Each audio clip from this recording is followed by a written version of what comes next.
I have always been drawn to the shadows of classic horror.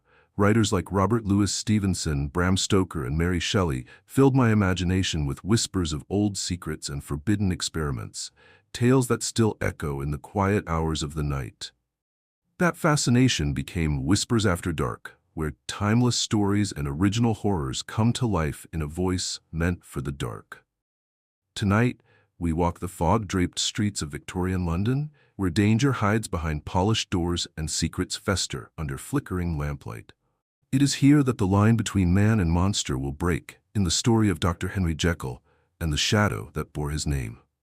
Chapter 1. Story of the Door. Mr. Utterson, the lawyer, was a man of a rugged countenance that was never lighted by a smile, cold, scanty, and embarrassed in discourse, backward in sentiment, lean, long, dusty, dreary, and yet somehow lovable. At friendly meetings, and when the wine was to his taste, something eminently human beaconed from his eye. Something, indeed, which never found its way into his talk, but which spoke not only in these silent symbols of the after-dinner face, but more often and loudly in the acts of his life. He was austere with himself, drank gin when he was alone to mortify a taste for vintages, and though he enjoyed the theater, had not crossed the doors of one for 20 years. But he had an approved tolerance for others, sometimes wondering, almost with envy, at the high pressure of spirits involved in their misdeeds, and in any extremity inclined to help rather than to reprove. "I incline to Cain's heresy," he used to say quaintly. "I let my brother go to the devil in his own way." In this character, it was frequently his fortune to be the last reputable acquaintance and the last good influence in the lives of down-going men. And to such as these, so long as they came about his chambers, he never marked a shade of change in his demeanor. No doubt the feat was easy to Mr. Utterson, for he was undemonstrative at the best, and even his friendship seemed to be founded in a similar catholicity of good nature. It is the mark of a modest man to accept his friendly circle ready-made from the hands of opportunity, and that was the lawyer's way. His friends were those of his own blood, or those whom he had known the longest. His affections, like ivy, were the growth of time. They implied no aptness in the object. Hence, no doubt the bond that united him to Mr. Richard Enfield, his distant kinsman, the well-known man about town. It was a nut to crack for many, what these two could see in each other, or what subject they could find in common. It was reported by those who encountered them in their Sunday walks that they said nothing, looked singularly dull, and would hail with obvious relief the appearance of a friend. For all that, the two men put the greatest store by these excursions, counted them the chief jewel of each week, and not only set aside occasions of pleasure, but even resisted the calls of business, that they might enjoy them uninterrupted. It chanced on one of these rambles that their way led them down a by-street in a busy quarter of London. The street was small and what is called quiet, but it drove a thriving trade on the weekdays. The inhabitants were all doing well, it seemed, and all emulously hoping to do better still, and laying out the surplus of their gains in coquetry, so that the shopfront stood along that thoroughfare with an air of invitation, like rows of smiling saleswomen. Even on Sunday, when it veiled its more florid charms and lay comparatively empty of passage, the street shone out in contrast to its dingy neighborhood, like a fire in a forest, and with its freshly painted shutters, well-polished brasses, and general cleanliness and gaiety of note, instantly caught and pleased the eye of the passenger. 2 doors from one corner, on the left hand going east, the line was broken by the entry of a court, and just at that point a certain sinister block of building thrust forward its gable on the street. It was 2 stories high, showed no window, nothing but a door on the lower story and a blind forehead of discolored wall on the upper, and bore in every feature the marks of prolonged and sordid negligence. The door, which was equipped with neither bell nor knocker, was blistered and distained. Tramps slouched into the recess and struck matches on the panels. Children kept shop upon the steps. The schoolboy had tried his knife on the moldings, and for close on a generation, no one had appeared to drive away these random visitors or to repair their ravages. Mr. Enfield and the lawyer were on the other side of the by-street, but when they came abreast of the entry, the former lifted up his cane and pointed. "Did you ever remark that door?" he asked, and when his companion had replied in the affirmative, "It is connected in my mind," added he with a very odd story. "Indeed," said Mr. Utterson with a slight change of voice. "And what was that?" "Well, it was this way," returned Mr. Enfield. "I was coming home from some place at the end of the world about 3 o'clock of a black winter morning, and my way lay through a part of town where there was literally nothing to be seen but lamps. Street after street, and all the folks asleep, street after street, all lighted up as if for a procession and all as empty as a church. Till at last I got into that state of mind when a man listens and begins to long for the sight of a policeman. All at once I saw two figures, one a little man who was stumping along eastward at a good walk, and the other a girl of maybe 8 or 10 who was running as hard as she was able down a cross street. Well, sir, the two ran into one another naturally enough at the corner. And then came the horrible part of the thing, for the man trampled calmly over the child's body and left her screaming on the ground. It sounds nothing to hear, but it was hellish to see. It wasn't like a man. It was like some damn juggernaut. I gave a few hello, took to my heels, collared my gentleman, and brought him back to where there was already quite a group about the screaming child. He was perfectly cool and made no resistance, but gave me one look, so ugly that it brought out the sweat on me like running. The people who had turned out were the girl's own family, and pretty soon the doctor, for whom she had been sent, put in his appearance. Well, the child was not much the worse, more frightened according to the sawbones, and there you might have supposed would be an end to it. But there was one curious circumstance. I had taken a loathing to my gentleman at first sight. So had the child's family, which was only natural. But the doctor's case was what struck me. He was the usual cut-and-dry apothecary, of no particular age and color, with a strong Edinburgh accent and about as emotional as a bagpipe.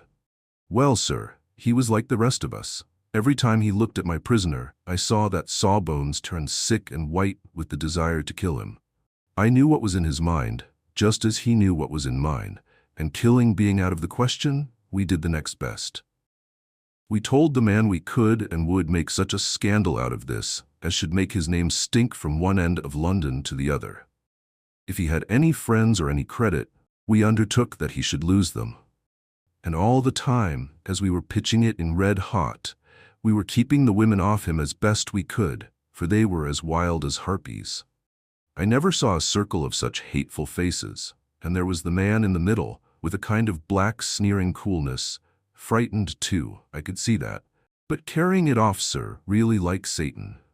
If you choose to make capital out of this accident, said he, I am naturally helpless. No gentleman but wishes to avoid a scene, says he. Name your figure. Well, we screwed him up to £100 for the child's family. He would have clearly liked to stick out, but there was something about the lot of us that meant mischief. And at last he struck. The next thing was to get the money. And where do you think he carried us but to that place with the door? Whipped out a key, went in, and presently came back with the matter of £10 in gold and a cheque for the balance on Coutts's, drawn payable to bearer and signed with a name that I can't mention, though it's one of the points of my story, but it was a name at least very well known and often printed. The figure was stiff, but the signature was good for more than that, if it was only genuine.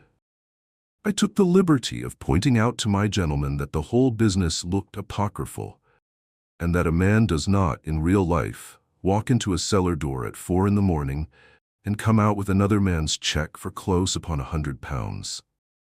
But he was quite easy in sneering. Set your mind at rest, says he. I will stay with you till the banks open and cash the cheque myself. So we all set off, the doctor and the child's father and our friend and myself, and passed the rest of the night in my chambers, and next day, when we had breakfasted, went in a body to the bank. I gave in the cheque myself and said I had every reason to believe it was a forgery. Not a bit of it. The cheque was genuine. Tut tut, said Mr. Utterson. I see you feel as I do, said Mr. Enfield. Yes, it's a bad story, for my man was a fellow that nobody could have to do with, a really damnable man. And the person that drew the cheque is the very pink of the proprieties, celebrated too, and, what makes it worse, one of your fellows who do what they call good. Blackmail, I suppose. An honest man paying through the nose for some of the capers of his youth. Blackmail House is what I call the place with the door, in consequence. Though even that, you know, is far from explaining all, he added, and with the words fell into a vein of musing. From this he was recalled by Mr. Utterson asking rather suddenly, "And you don't know if the drawer of the check lives there?" "A likely place, isn't it?" returned Mr. Enfield. "But I happen to have noticed his address. He lives in some square or other." "And you never asked about the place with the door?" said Mr. Utterson. "No, sir, I had a delicacy," was the reply. "I feel very strongly about putting questions. It partakes too much of the style of the Day of Judgment. You start a question, and it's like starting a stone. You sit quietly on the top of a hill, and away the stone goes, starting others, and presently some bland old bird, the last you would have thought of, is knocked on the head in his own back garden, and the family have to change their name. No, sir, I make it a rule of mine, the more it looks like Queer Street, the less I ask." "A very good rule, too," said the lawyer. "But I have studied the place for myself," continued Mr. Enfield. "It seems scarcely a house. There is no other door, and nobody goes in or out of that one, but, once in a great while, the gentleman of my adventure. There are 3 windows looking on the court on the first floor, none below. The windows are always shut, but they're clean. And then there's a chimney which is generally smoking, so somebody must live there. And yet it's not so sure, for the buildings are so packed together about the court that it's hard to say where one ends and another begins." The pair walked on again for a while in silence, and then, "Enfield," said Mr. Utterson, "that's a good rule of yours." "Yes, I think it is," returned Enfield. "But for all that," continued the lawyer, "there's one point I want to ask.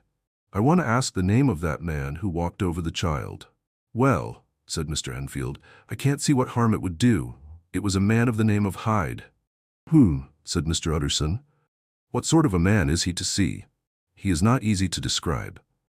There is something wrong with his appearance, something displeasing, something downright detestable. I never saw a man I so disliked, and yet I scarce know why. He must be deformed somewhere. He gives a strong feeling of deformity, although I couldn't specify the point. He's an extraordinary-looking man, and yet I really can name nothing out of the way. No, sir, I can make no hand of it. I can't describe him. And it's not want of memory, for I declare I can see him this moment." Mr. Utterson again walked some way in silence and obviously under a weight of consideration. "You are sure he used a key?" he inquired at last. "My dear sir," began Enfield, surprised out of himself. "Yes, I know," said Utterson. "I know it must seem strange. The fact is, if I do not ask you the name of the other party, it is because I know it already. You see, Richard, your tale has gone home. If you have been inexact in any point, you had better correct it." "I think you might have warned me," returned the other with a touch of sullenness. "But I have been pedantically exact, as you call it. The fellow had a key, and what's more, he has it still. I saw him use it not a week ago." Mr. Utterson sighed deeply but said never a word, and the young man presently resumed. "Here is another lesson to say nothing," said he. "I am ashamed of my long tongue. Let us make a bargain never to refer to this again." "With all my heart," said the lawyer. "I shake hands on that, Richard." Chapter 2. Search for Mr. Hyde. That evening, Mr. Utterson came home to his bachelor house in somber spirits, and sat down to dinner without relish. It was his custom of a Sunday, when this meal was over, to sit close by the fire, a volume of some dry divinity on his reading desk, until the clock of the neighboring church rang out the hour of 12, when he would go soberly and gratefully to bed. On this night, however, as soon as the cloth was taken away, he took up a candle and went into his business room. There he opened his safe, took from the most private part of it a document endorsed on the envelope as Dr. Jekyll's will, and sat down with a clouded brow to study its contents. The will was holograph, for Mr. Utterson, though he took charge of it now that it was made, had refused to lend the least assistance in the making of it.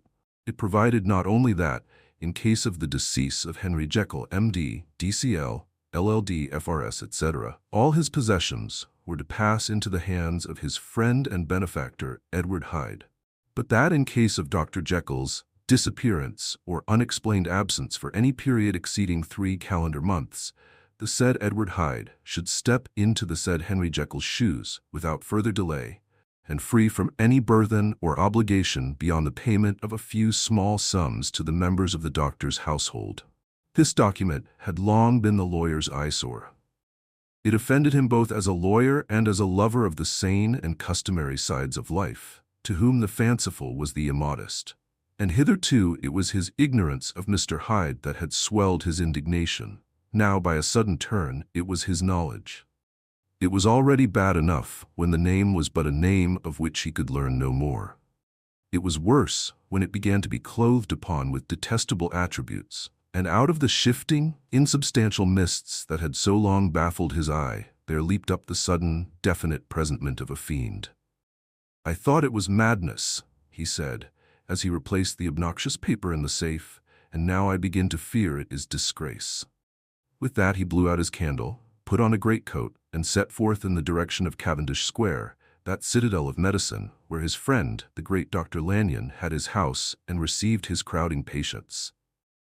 If anyone knows, it will be Lanyon, he had thought. The solemn butler knew and welcomed him. He was subjected to no stage of delay, but ushered direct from the door to the dining room where Dr. Lanyon sat alone over his wine. This was a hearty, healthy, dapper, red-faced gentleman, with a shock of hair prematurely white, and a boisterous and decided manner. At sight of Mr. Utterson, he sprang up from his chair and welcomed him with both hands. The geniality, as was the way of the man, was somewhat theatrical to the eye, but it reposed on genuine feeling. For these two were old friends, old mates both at school and college, both thorough respecters of themselves and of each other, and what does not always follow, men who thoroughly enjoyed each other's company.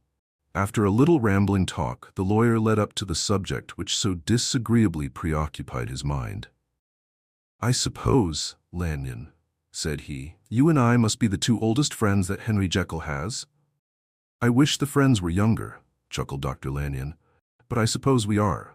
And what of that? I see little of him now." "Indeed," said Utterson. "I thought you had a bond of common interest." "We had," was the reply.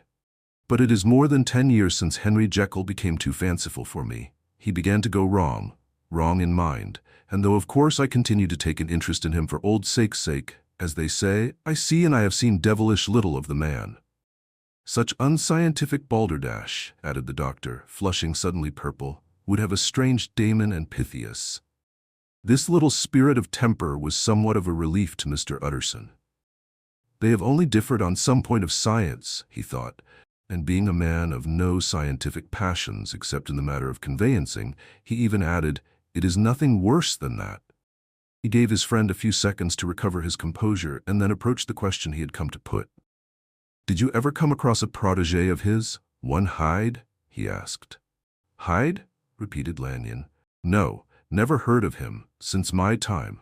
That was the amount of information that the lawyer carried back with him to the great, dark bed on which he tossed to and fro until the small hours of the morning began to grow large. It was a night of little ease to his toiling mind, toiling in mere darkness and besieged by questions.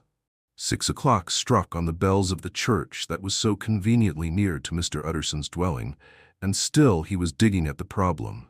Hitherto it had touched him on the intellectual side alone, but now his imagination also was engaged, or rather enslaved, and as he lay and tossed in the gross darkness of the night and the curtained room, Mr. Enfield's tale went by before his mind in a scroll of lighted pictures.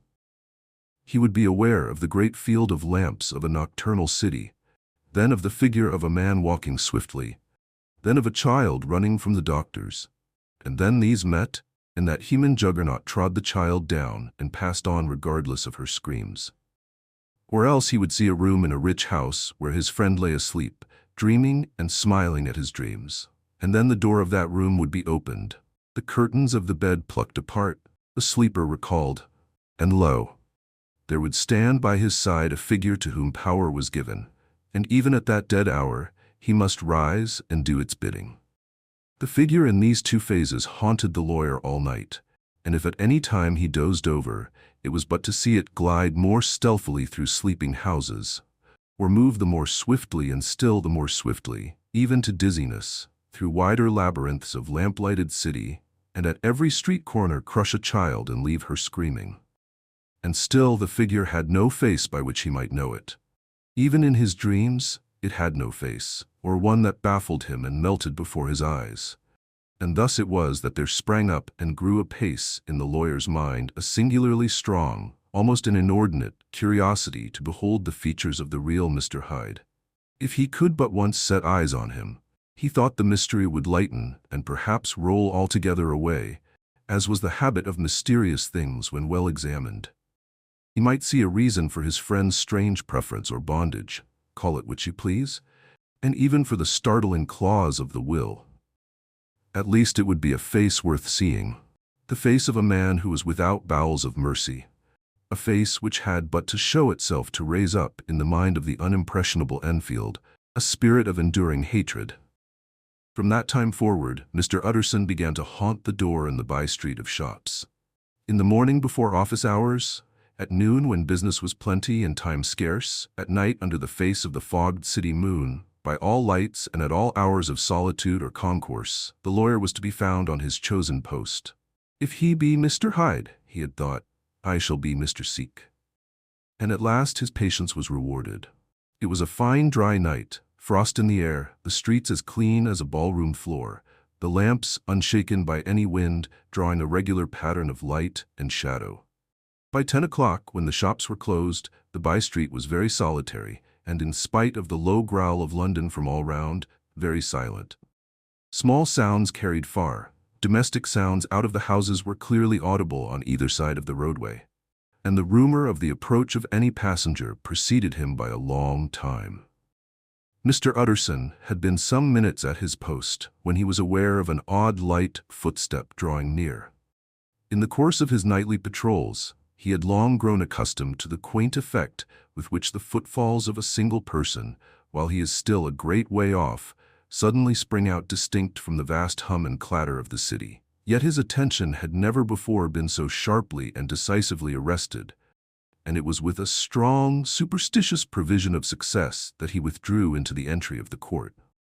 The steps drew swiftly nearer, and swelled out suddenly louder as they turned the end of the street.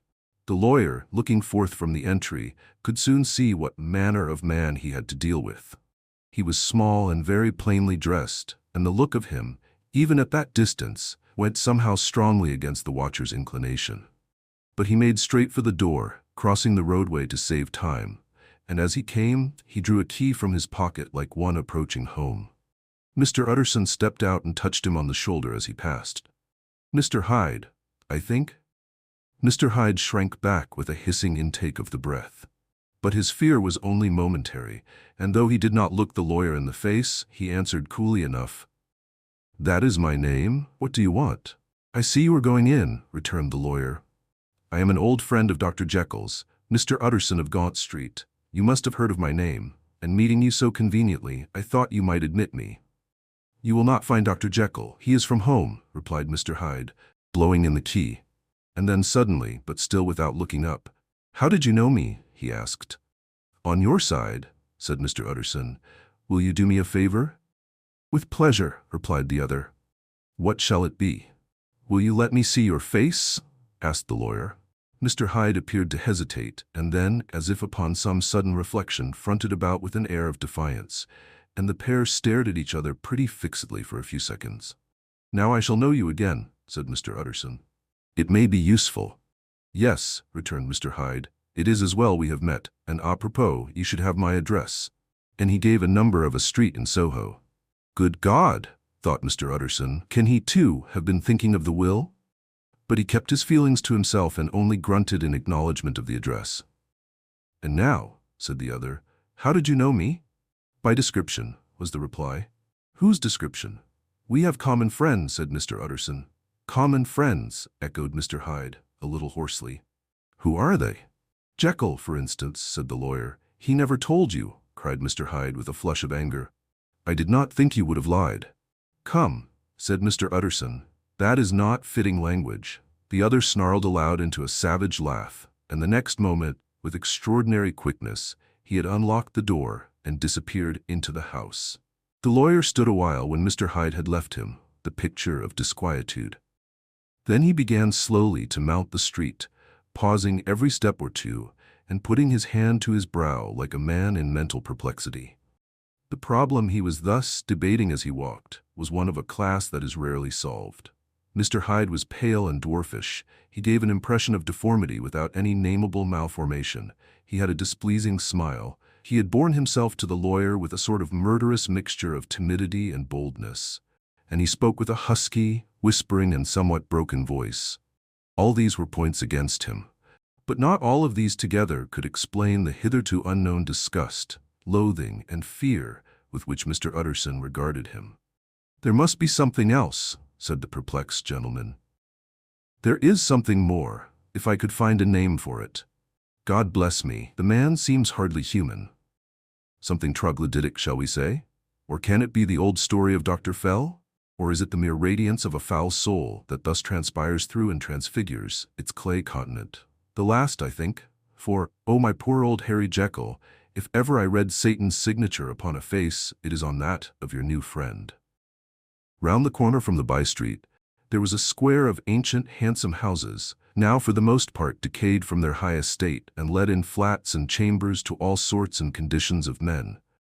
Map engravers, architects, shady lawyers, and the agents of obscure enterprises. One house, however, second from the corner, was still occupied entire, and at the door of this, which wore a great air of wealth and comfort, though it was now plunged in darkness except for the fanlight, Mr. Utterson stopped and knocked. A well-dressed, elderly servant opened the door. "Is Dr. Jekyll at home, Poole?" asked the lawyer.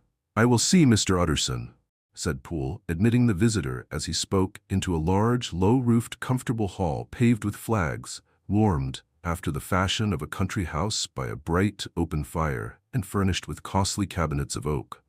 "Will you wait here by the fire, sir? Or shall I give you a light in the dining-room?" "Here, thank you," said the lawyer, and he drew near and leaned on the tall fender. This hall, in which he was now left alone, was a pet fancy of his friend the doctor's, and Utterson himself was wont to speak of it as the pleasantest room in London. But tonight there was a shudder in his blood. The face of Hyde sat heavy on his memory.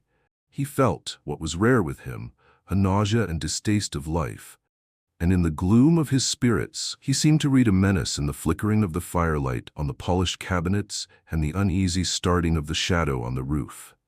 He was ashamed of his relief when Poole presently returned to announce that Dr. Jekyll was gone out. "I saw Mr. Hyde go in by the old dissecting room, Poole," he said. "Is that right, when Dr. Jekyll is from home?" "Quite right, Mr. Utterson, sir," replied the servant. "Mr. Hyde has a key." "Your master seems to repose a great deal of trust in that young man, Poole," resumed the other musingly. "Yes, sir, he does indeed," said Poole. "We have all orders to obey him." "I do not think I ever met Mr. Hyde?" asked Utterson. "Oh, dear no, sir.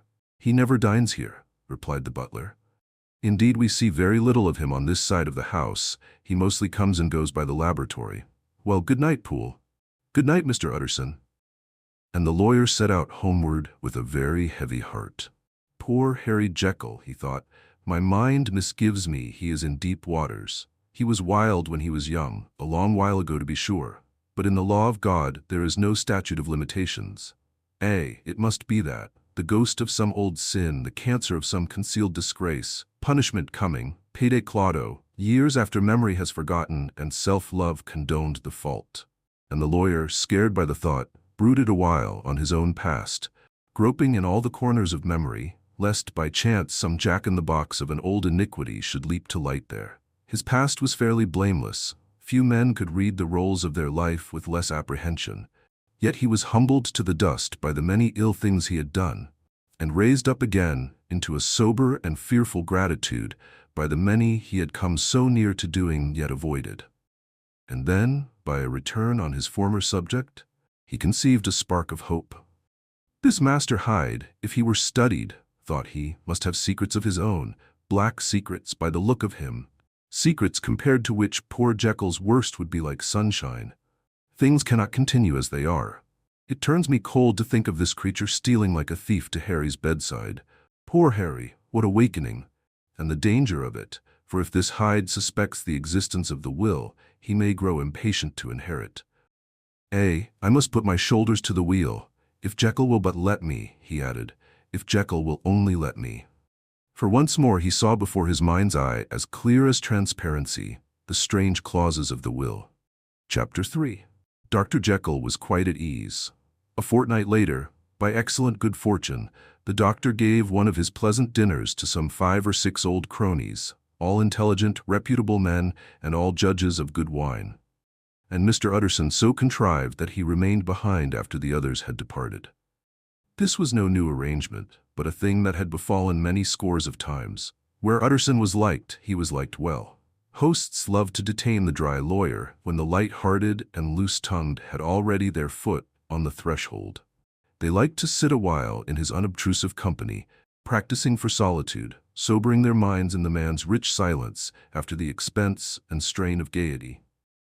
To this rule, Dr. Jekyll was no exception, and as he now sat on the opposite side of the fire, a large, well-made, smooth-faced man of 50, with something of a slyish cast perhaps, but every mark of capacity and kindness, you could see by his looks that he cherished for Mr. Utterson a sincere and warm affection. "I have wanted to speak to you, Jekyll," began the latter. "You know that will of yours?" A close observer might have gathered that the topic was distasteful, but the doctor carried it off gaily. "My poor Utterson," said he, "you are unfortunate in such a client. I never saw a man so distressed as you were by my will, unless it were that hidebound pedant Lanyon at what he called my scientific heresies. Oh, I know he's a good fellow, you needn't frown. An excellent fellow, and I always mean to see more of him, but a hidebound pedant for all that, an ignorant, blatant pedant. I was never more disappointed in any man than Lanyon." "You know I never approved of it," pursued Utterson, ruthlessly disregarding the fresh topic. "My will? Yes, certainly, I know that," said the doctor, a trifle sharply. "You have told me so." "Well, I tell you so again," continued the lawyer. "I have been learning something of young Hyde." The large, handsome face of Dr. Jekyll grew pale to the very lips, and there came a blackness about his eyes. "I do not care to hear more," said he. "This is a matter I thought we had agreed to drop." "What I heard was abominable," said Utterson. "It can make no change. You do not understand my position," returned the doctor with a certain incoherency of manner. "I am painfully situated, Utterson. My position is a very strange one. It is one of those affairs that cannot be mended by talking." "Jekyll," said Utterson, "you know me. I am a man to be trusted. Make a clean breast of this in confidence, and I make no doubt I can get you out of it." "My good Utterson," said the doctor, "this is very good of you. This is downright good of you, and I cannot find words to thank you in. I believe you fully. I would trust you before any man alive, before myself, if I could make the choice. But indeed, it isn't what you fancy. It is not as bad as that. And just to put your good heart at rest, I will tell you one thing. The moment I choose, I can be rid of Mr. Hyde. I give you my hand upon that, and I thank you again and again. And I will just add one little word, Utterson, that I'm sure you'll take in good part. This is a private matter, and I beg of you to let it sleep." Utterson reflected a little, looking in the fire. "I have no doubt you are perfectly right," he said at last, getting to his feet. "Well, but since we have touched upon this business, and for the last time I hope," continued the doctor, "there is one point I should like you to understand. I have really a very great interest in poor Hyde. I know you have seen him, he told me so, and I fear he was rude. But I do sincerely take a very great interest in that young man. And if I am taken away, Utterson, I wish you to promise me that you will bear with him and get his rights for him. I think you would if you knew all, and it would be a weight off my mind if you would promise." "I can't pretend that I shall ever like him," said the lawyer. "I don't ask that," pleaded Jekyll, laying his hand upon the other's arm. "I only ask for justice. I only ask you to help him for my sake when I am no longer here." Utterson heaved an irrepressible sigh. "Well," said he, "I promise." Chapter 4. The Carew Murder Case. Nearly a year later, in the month of October, 18, London was startled by a crime of singular ferocity and rendered all the more notable by the high position of the victim. The details were few and startling. A maid-servant living alone in a house not far from the river had gone upstairs to bed about 11. Although a fog rolled over the city in the small hours, the early part of the night was cloudless, and the lane, which the maid's window overlooked, was brilliantly lit by the full moon. It seemed she was romantically given, for she sat down upon her box, which stood immediately under the window, and fell into a dream of musing. Never, she used to say with streaming tears when she narrated that experience, never had she felt more at peace with all men or thought more kindly of the world. And as she so sat, she became aware of an aged, beautiful gentleman with white hair, drawing near along the lane, and advancing to meet him, another and very small gentleman, to whom at first she paid less attention.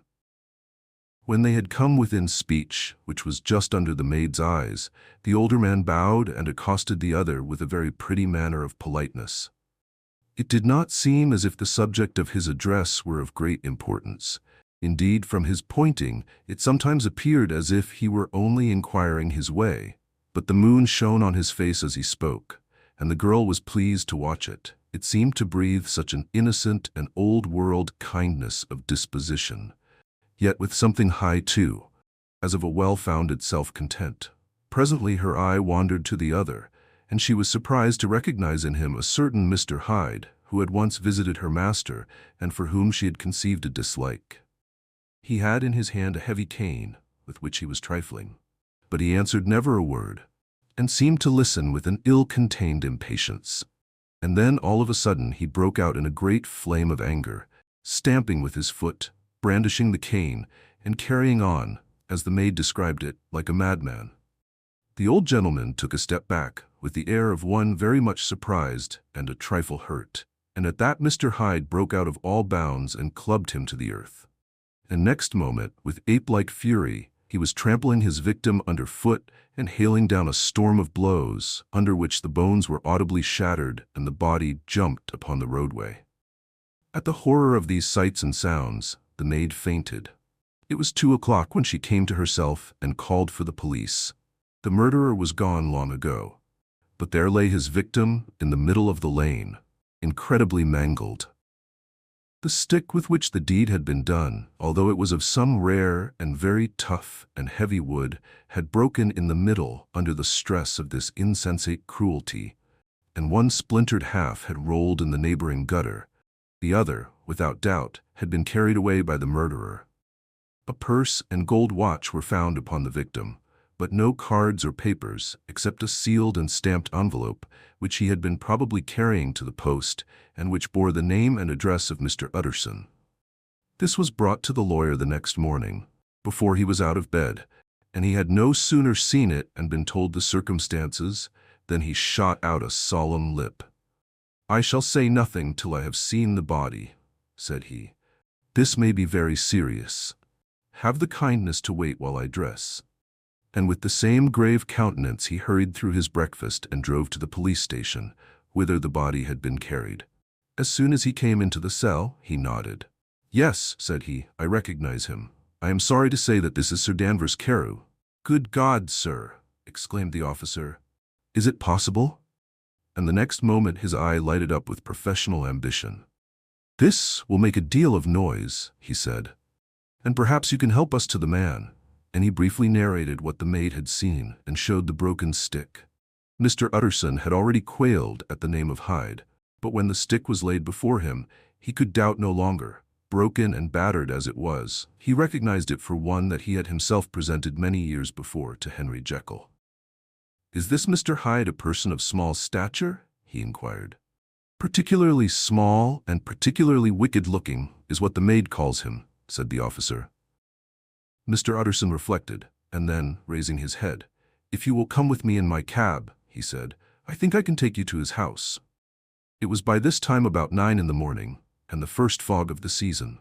A great chocolate-colored pall lowered over heaven, but the wind was continually charging and rooting these embattled vapors, so that as the cab crawled from street to street, Mr. Utterson beheld a marvelous number of degrees and hues of twilight. For here it would be dark like the back end of evening, and there would be a glow of a rich lurid brown, like the light of some strange conflagration. And here, for a moment, the fog would be quite broken up, and a haggard shaft of daylight would glance in between the swirling wreaths. The dismal quarter of Soho, seen under these changing glimpses, with its muddy ways and slatternly passengers, and its lamps which had never been extinguished or had been kindled afresh to combat this mournful reinvasion of darkness, seemed, in the lawyer's eyes, like a district of some city in a nightmare. The thoughts of his mind, besides, were of the gloomiest dye, and when he glanced at the companion of his drive, he was conscious of some touch of that terror of the law and the law's officers, which may at times assail the most honest. As the cab drew up before the address indicated, the fog lifted a little and showed him a dingy street, a gin palace, a low French eating house, a shop for the retail of penny numbers and 2 penny salads, many ragged children huddled in the doorways, and many women of many different nationalities passing out, tea in hand, to have a morning glass. And the next moment the fog settled down again upon that part as brown as umber and cut him off from his blackguardly surroundings. This was the home of Henry Jekyll's favorite, of a man who was heir to £250,000 sterling. An ivory-faced and silvery-haired old woman opened the door. She had an evil face, smoothed by hypocrisy, but her manners were excellent. Yes, she said, this was Mr. Hyde's, but he was not at home. He had been in that night very late, but he had gone away again in less than an hour. There was nothing strange in that. His habits were very irregular, and he was often absent. For instance, it was nearly 2 months since she had seen him till yesterday. Very well, then, we wish to see his rooms, said the lawyer, and when the woman began to declare it was impossible, I had better tell you who this person is, he added. This is Inspector Newcomen of Scotland Yard. A flash of odious joy appeared upon the woman's face. Ah, said she, he is in trouble. What has he done? Mr. Utterson and the inspector exchanged glances. He don't seem a very popular character, observed the latter. And now, my good woman, just let me and this gentleman have a look about us. In the whole extent of the house, which but for the old woman remained otherwise empty, Mr. Hyde had only used a couple of rooms, but these were furnished with luxury and good taste. A closet was filled with wine, the plate was of silver, the napery elegant, a good picture hung upon the walls, a gift, as Utterson supposed, from Henry Jekyll, who was much of a connoisseur, and the carpets were of many plies and agreeable in color. At this moment, however, the rooms bore every mark of having been recently and hurriedly ransacked. Clothes lay about the floor, with their pockets inside out, lock-fast drawers stood open, and on the hearth there lay a pile of gray ashes, as though many papers had been burned. From these embers the inspector disinterred the butt end of a green checkbook, which had resisted the action of the fire. The other half of the stick was found behind the door, and as this clinched his suspicions, the officer declared himself delighted. A visit to the bank, where several £1,000s were found to be lying to the murderer's credit, completed his gratification. You may depend upon it, sir, he told Mr. Utterson. I have him in my hand. He must have lost his head, or he never would have left the stick, or above all, burned the checkbook. Why, money's life to the man. We have nothing to do but wait for him at the bank and get out the handbills. This last, however, was not so easy of accomplishment, for Mr. Hyde had numbered few familiars. Even the master of the servant maid had only seen him twice. His family could nowhere be traced. He had never been photographed, and the few who could describe him differed widely, as common observers will. Only on one point were they agreed, and that was the haunting sense of unexpressed deformity with which the fugitive impressed his beholders. Chapter 5. Incident of the Letter. It was late in the afternoon when Mr. Utterson found his way to Dr. Jekyll's door, where he was at once admitted by Poole and carried down by the kitchen offices and across a yard, which had once been a garden, to the building which was indifferently known as the laboratory or dissecting rooms. The doctor had bought the house from the heirs of a celebrated surgeon, and his own tastes being rather chemical than anatomical, had changed the destination of the block at the bottom of the garden. It was the first time that the lawyer had been received in that part of his friend's quarters, and he eyed the dingy, windowless structure with curiosity, and gazed round with a distasteful sense of strangeness as he crossed the theatre, once crowded with eager students and now lying gaunt and silent, the tables laden with chemical apparatus, the floor strewn with crates and littered with packing straw, and the light falling dimly through the foggy cupola. At the further end, a flight of stairs mounted to a door covered with red baize. And through this, Mr. Utterson was at last received into the doctor's cabinet. It was a large room fitted round with glass presses, furnished among other things with a cheval glass and a business table, and looking out upon the court by 3 dusty windows barred with iron. The fire burned in the grate. A lamp was set lighted on the chimney shelf, for even in the houses the fog began to lie thickly, and there, close up to the warmth, sat Dr. Jekyll, looking deathly sick. He did not rise to meet his visitor, but held out a cold hand and bade him welcome in a changed voice. "And now," said Mr. Utterson, as soon as Poole had left them, "you have heard the news?" The doctor shuddered. "They were crying it in the square," he said. "I heard them in my dining room." "One word," said the lawyer. "Carew was my client, but so are you, and I want to know what I am doing. You have not been mad enough to hide this fellow?" "Utterson, I swear to God," cried the doctor, "I swear to God I will never set eyes on him again. I bind my honor to you that I am done with him in this world. It is all at an end.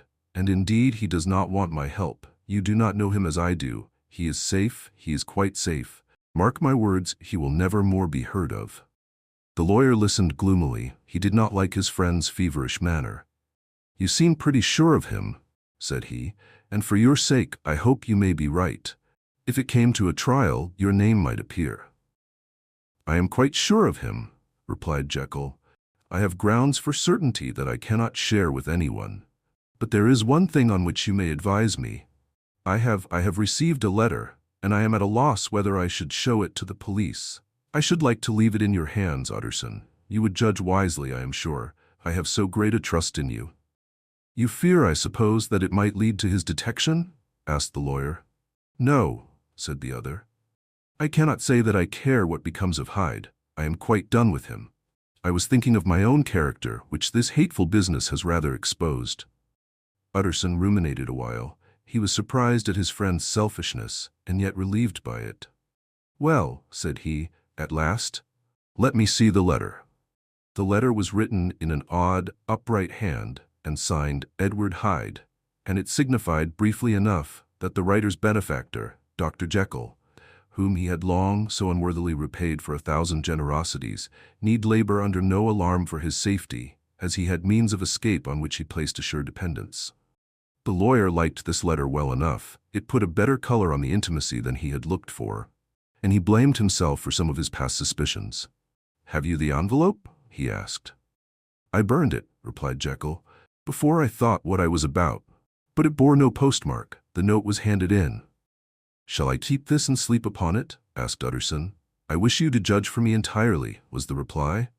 "I have lost confidence in myself." "Well, I shall consider," returned the lawyer. "And now one word more. It was Hyde who dictated the terms in your will about that disappearance?" The doctor seemed seized with a qualm of faintness. He shut his mouth tight and nodded. "I knew it," said Utterson. "He meant to murder you. You had a fine escape." "I have had what is far more to the purpose," returned the doctor solemnly. "I have had a lesson. Oh God, Utterson, what a lesson I have had!" And he covered his face for a moment with his hands. On his way out, the lawyer stopped and had a word or two with Poole. "By the by," said he, "there was a letter handed in today. What was the messenger like?" But Poole was positive. Nothing had come except by post. "And only circulars by that," he added. This news sent off the visitor with his fears renewed. Plainly, the letter had come by the laboratory door. Possibly, indeed, it had been written in the cabinet. And if that were so, it must be differently judged and handled with the more caution. The newsboys, as he went, were crying themselves hoarse along the footways. "Special edition, shocking murder of an MP." That was the funeral oration of one friend and client, and he could not help a certain apprehension lest the good name of another should be sucked down in the eddy of the scandal. It was, at least, a ticklish decision that he had to make, and self-reliant as he was by habit, he began to cherish a longing for advice. It was not to be had directly, but perhaps, he thought, it might be fished for. Presently after, he sat on one side of his own hearth, with Mr. Guest, his head clerk, upon the other, and midway between, at a nicely calculated distance from the fire, a bottle of a particular old wine that had long dwelt unsunned in the foundations of his house. The fog still slept on the wing above the drowned city, where the lamps glimmered like carbuncles, and through the muffle and smother of these fallen clouds, the procession of the town's life was still rolling in through the great arteries with a sound as of a mighty wind. But the room was gay with firelight. In the bottle the acids were long ago resolved. The imperial dye had softened with time, as the color grows richer in stained windows, and the glow of hot autumn afternoons on hillside vineyards was ready to be set free and to disperse the fogs of London. Insensibly, the lawyer melted. There was no man from whom he kept fewer secrets than Mr. Guest, and he was not always sure that he kept as many as he meant. Guest had often been on business to the doctors. He knew Poole. He could scarce have failed to hear of Mr. Hyde's familiarity about the house. He might draw conclusions. Was it not as well, then, that he should see a letter which put that mystery to right? And above all, since Guest, being a great student and critic of handwriting, would consider the step natural and obliging? The clerk, besides, was a man of counsel. He could scarce read so strange a document without dropping a remark. And by that remark, Mr. Utterson might shape his future course. "This is a sad business about Sir Danvers," he said. "Yes, sir, indeed. It has elicited a great deal of public feeling," returned Guest. "The man, of course, was mad." "I should like to hear your views on that," replied Utterson. "I have a document here in his handwriting. It is between ourselves, for I scarce know what to do about it. It is an ugly business at the best. But there it is, quite in your way, a murderer's autograph." Guest's eyes brightened, and he sat down at once and studied it with passion. "No, sir," he said, "not mad, but it is an odd hand. And by all accounts a very odd writer," added the lawyer. Just then the servant entered with a note. "Is that from Dr. Jekyll, sir?" inquired the clerk. "I thought I knew the writing. Anything private, Mr. Utterson?" "Only an invitation to dinner." "Why? Do you want to see it?" "One moment, I thank you, sir." And the clerk laid the 2 sheets of paper alongside and sedulously compared their contents. "Thank you, sir," he said at last, returning both. "It's a very interesting autograph." There was a pause, during which Mr. Utterson struggled with himself. "Why did you compare them, Guest?" he inquired suddenly. "Well, sir," returned the clerk, "there's a rather singular resemblance. The 2 hands are in many points identical, only differently sloped." "Rather quaint," said Utterson. "It is, as you say, rather quaint," returned Guest. "I wouldn't speak of this note, you know," said the master. "No, sir," said the clerk, "I understand." But no sooner was Mr. Utterson alone that night than he locked the note into his safe, where it reposed from that time forward. "What?" he thought. "Henry Jekyll forged for a murderer." And his blood ran cold in his veins. Chapter 6. Incident of Dr. Lanyon. Time ran on. Thousands of pounds were offered in reward, for the death of Sir Danvers was resented as a public injury. But Mr. Hyde had disappeared out of the ken of the police as though he had never existed.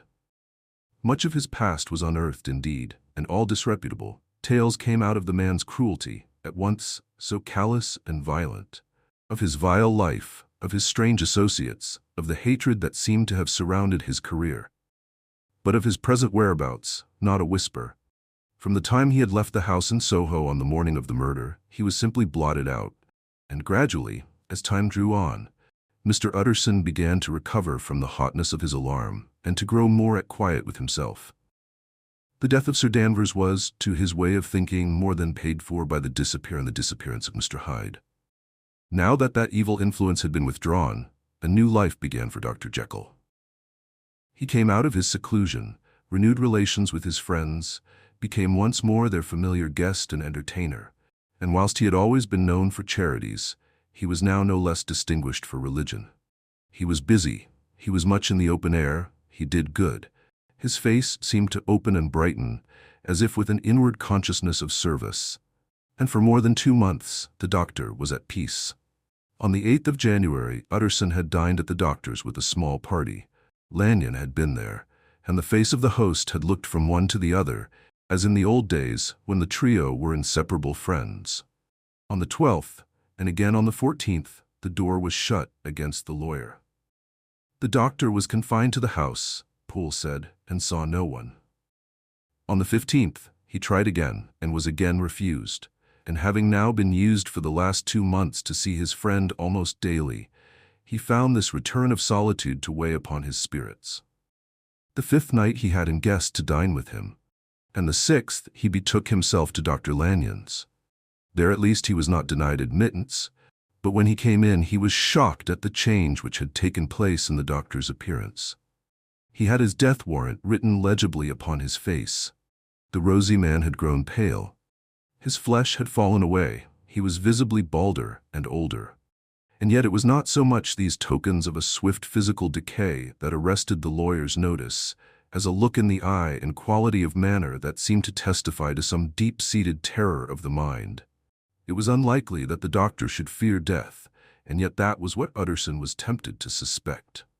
Yes, he thought, he is a doctor. He must know his own state, and that his days are counted, and the knowledge is more than he can bear. And yet when Utterson remarked on his ill looks, it was with an air of great firmness that Lanyon declared himself a doomed man. "I have had a shock," he said, "and I shall never recover. It is a question of weeks. Well, life has been pleasant. I liked it. Yes, sir, I used to like it. I sometimes think if we knew all, we should be more glad to get away." "Jekyll is ill too," observed Utterson. "Have you seen him?" But Lanyon's face changed, and he held up a trembling hand. "I wish to see or hear no more of Dr. Jekyll," he said in a loud, unsteady voice. "I am quite done with that person, and I beg that you will spare me any allusion to one whom I regard as dead." "Tut, tut," said Mr. Utterson, and then, after a considerable pause, "Can't I do anything?" he inquired. "We are 3 very old friends, Lanyon. We shall not live to make others." "Nothing can be done," returned Lanyon. "Ask himself." "He will not see me," said the lawyer. "I am not surprised at that," was the reply. "Some day, Utterson, after I am dead, you may perhaps come to learn the right and wrong of this. I cannot tell you. And in the meantime, if you can sit and talk with me of other things, for God's sake, stay and do so. But if you cannot keep clear of this accursed topic, then in God's name, go, for I cannot bear it." As soon as he got home, Utterson sat down and wrote to Jekyll, complaining of his exclusion from the house and asking the cause of this unhappy break with Lanyon, and the next day brought him a long answer, often very pathetically worded and sometimes darkly mysterious in drift. The quarrel with Lanyon was incurable. "I do not blame our old friend," Jekyll wrote, "but I share his view that we must never meet. I mean from henceforth to lead a life of extreme seclusion. You must not be surprised, nor must you doubt my friendship if my door is often shut, even to you. You must suffer me to go my own dark way. I have brought on myself a punishment and a danger that I cannot name. If I am the chief of sinners, I am the chief of sufferers also. I could not think that this earth contained a place for sufferings and terrors so unmanning, and you can do but one thing, Utterson, to lighten this destiny, and that is to respect my silence." Utterson was amazed. The dark influence of Hyde had been withdrawn. The doctor had returned to his old tasks and amities. A week ago, the prospect had smiled with every promise of a cheerful and an honored age. And now, in a moment, friendship and peace of mind and the whole tenor of his life were wrecked. So great and unprepared a change pointed to madness. But in view of Lanyon's manner and words, there must lie for it some deeper ground. A week afterwards, Dr. Lanyon took to his bed, and in something less than a fortnight, he was dead. The night after the funeral, at which he had been sadly affected, Utterson locked the door of his business room, and sitting there by the light of a melancholy candle, drew out and set before him an envelope addressed by the hand and sealed with the seal of his dead friend. Private. For the hands of G.J. Utterson alone, and in case of his predecease to be destroyed unread, so it was emphatically superscribed, and the lawyer dreaded to behold the contents. "I have buried one friend today," he thought. "What if this should cost me another?" And then he condemned the fear as a disloyalty and broke the seal. Within there was another enclosure, likewise sealed, and marked upon the cover as "Not to be opened till the death or disappearance of Dr. Henry Jekyll." Utterson could not trust his eyes. Yes, it was disappearance. Here again, as in the mad will which he had long ago restored to its author, here again were the idea of a disappearance, and the name of Henry Jekyll bracketed. But in the will, that idea had sprung from the sinister suggestion of the man Hyde. It was set there with a purpose all too plain and horrible. Written by the hand of Lanyon, what should it mean? A great curiosity came on the trustee to disregard the prohibition and dive at once to the bottom of these mysteries. But professional honor and faith to his dead friend were stringent obligations, and the packet slept in the inmost corner of his private safe. It is one thing to mortify curiosity, another to conquer it, and it may be doubted if, from that day forth, Utterson desired the society of his surviving friend with the same eagerness. He thought of him kindly, but his thoughts were disquieted and fearful. He went to call indeed, but he was relieved to be denied admittance. Perhaps in his heart, he preferred to speak with Poole upon the doorstep and surrounded by the air and sounds of the open city, rather than to be admitted into that house of voluntary bondage, and to sit and speak with its inscrutable recluse. Poole had, indeed, no very pleasant news to communicate. The doctor, it appeared, now more than ever confined himself to the cabinet over the laboratory, where he would sometimes even sleep. He was out of spirits. He had grown very silent. He did not read. It seemed as if he had something on his mind. Utterson became so used to the unvarying character of these reports that he fell off little by little in the frequency of his visits. Chapter 7. Incident at the Window. It chanced on Sunday, when Mr. Utterson was on his usual walk with Mr. Enfield, that their way lay once again through the by-street, and that when they came in front of the door, both stopped to gaze on it. "Well," said Enfield, "that story's at an end at least. We shall never see more of Mr. Hyde."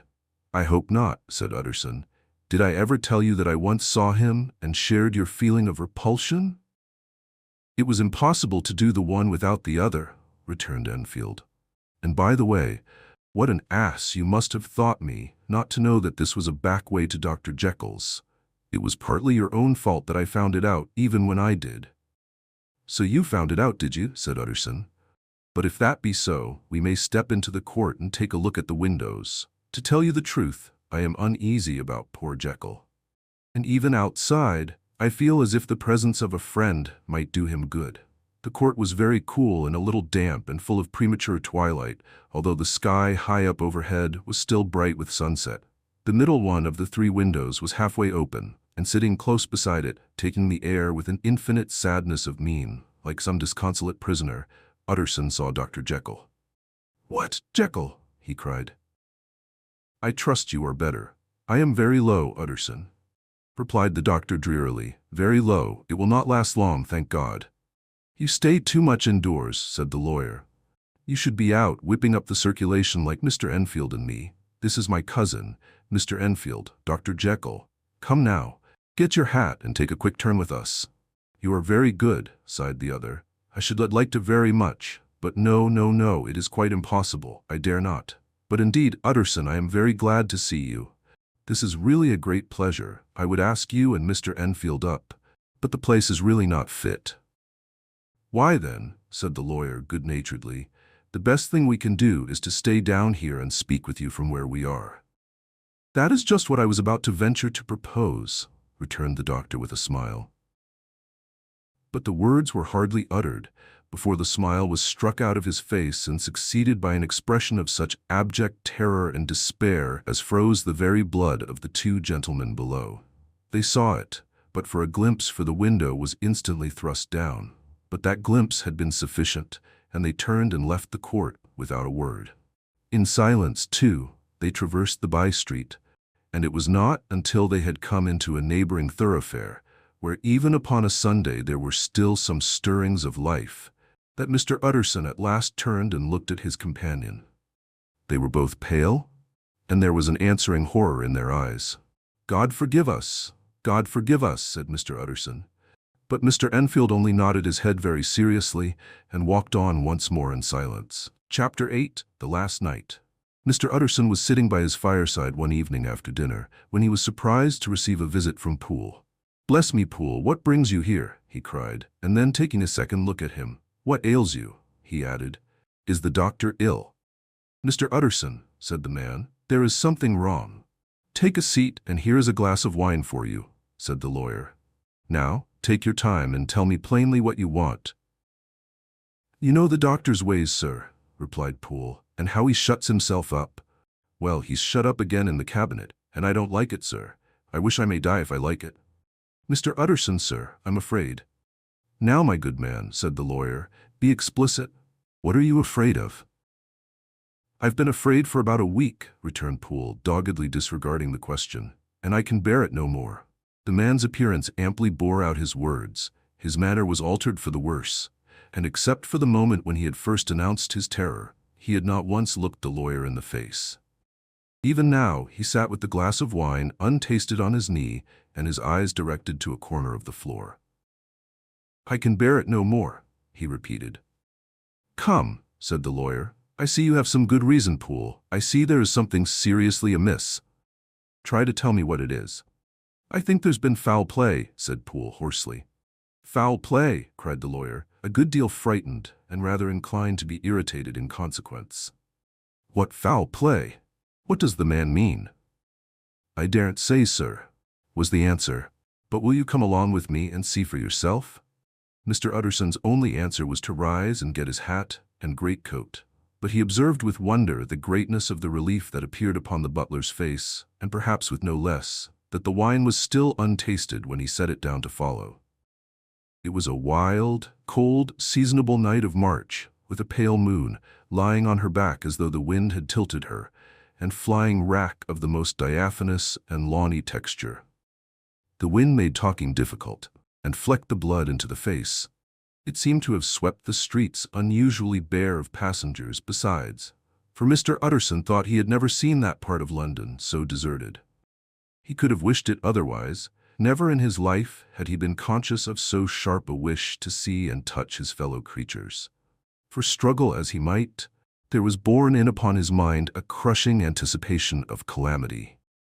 The square, when they got there, was full of wind and dust, and the thin trees in the garden were lashing themselves along the railing. Poole, who had kept all the way a pace or two ahead, now pulled up in the middle of the pavement, and in spite of the biting weather, took off his hat and mopped his brow with a red pocket handkerchief. But for all the hurry of his coming, these were not the dews of exertion that he wiped away, but the moisture of some strangling anguish, for his face was white and his voice, when he spoke, harsh and broken. "Well, sir," he said, "here we are, and God grant there be nothing wrong." "Amen, Poole," said the lawyer. Thereupon the servant knocked in a very guarded manner. The door was opened on the chain, and a voice asked from within, "Is that you, Poole?" "It's all right," said Poole. "Open the door." The hall, when they entered it, was brightly lighted up. The fire was built high, and about the hearth the whole of the servants, men and women, stood huddled together like a flock of sheep. At the sight of Mr. Utterson, the housemaid broke into hysterical whimpering, and the cook, crying out, "Bless God, it's Mr. Utterson," ran forward as if to take him in her arms. What, are you all here?" said the lawyer peevishly. "Very irregular, very unseemly. Your master would be far from pleased." "They're all afraid," said Poole. Blank silence followed, no one protesting. Only the maid lifted her voice and now wept loudly. "Hold your tongue," Poole said to her with a ferocity of accent that testified to his own jangled nerves. And indeed, when the girl had so suddenly raised the note of her lamentation, they had all started and turned towards the inner door with faces of dreadful expectation. "And now," continued the butler, addressing the knife boy, "reach me a candle, and we'll get this through hands at once." And then he begged Mr. Utterson to follow him and led the way to the back garden. "Now, sir," said he, "you come as gently as you can. I want you to hear, and I don't want you to be heard.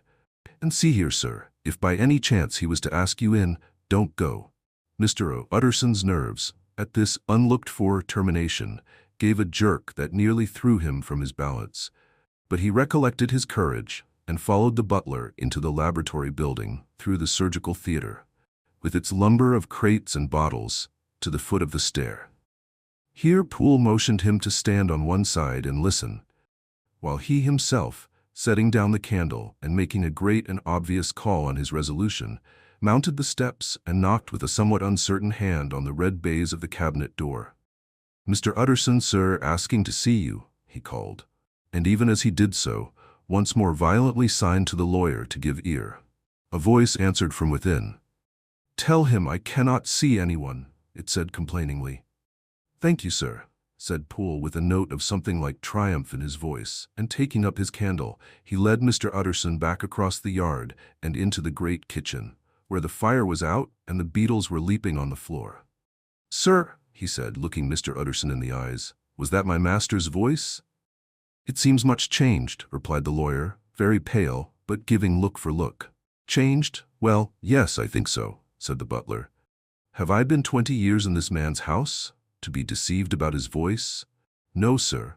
Master's made away with. He was made away with 8 days ago, when we heard him cry out upon the name of God, and who's in there instead of him, and why it stays there, is a thing that cries to heaven, Mr. Utterson."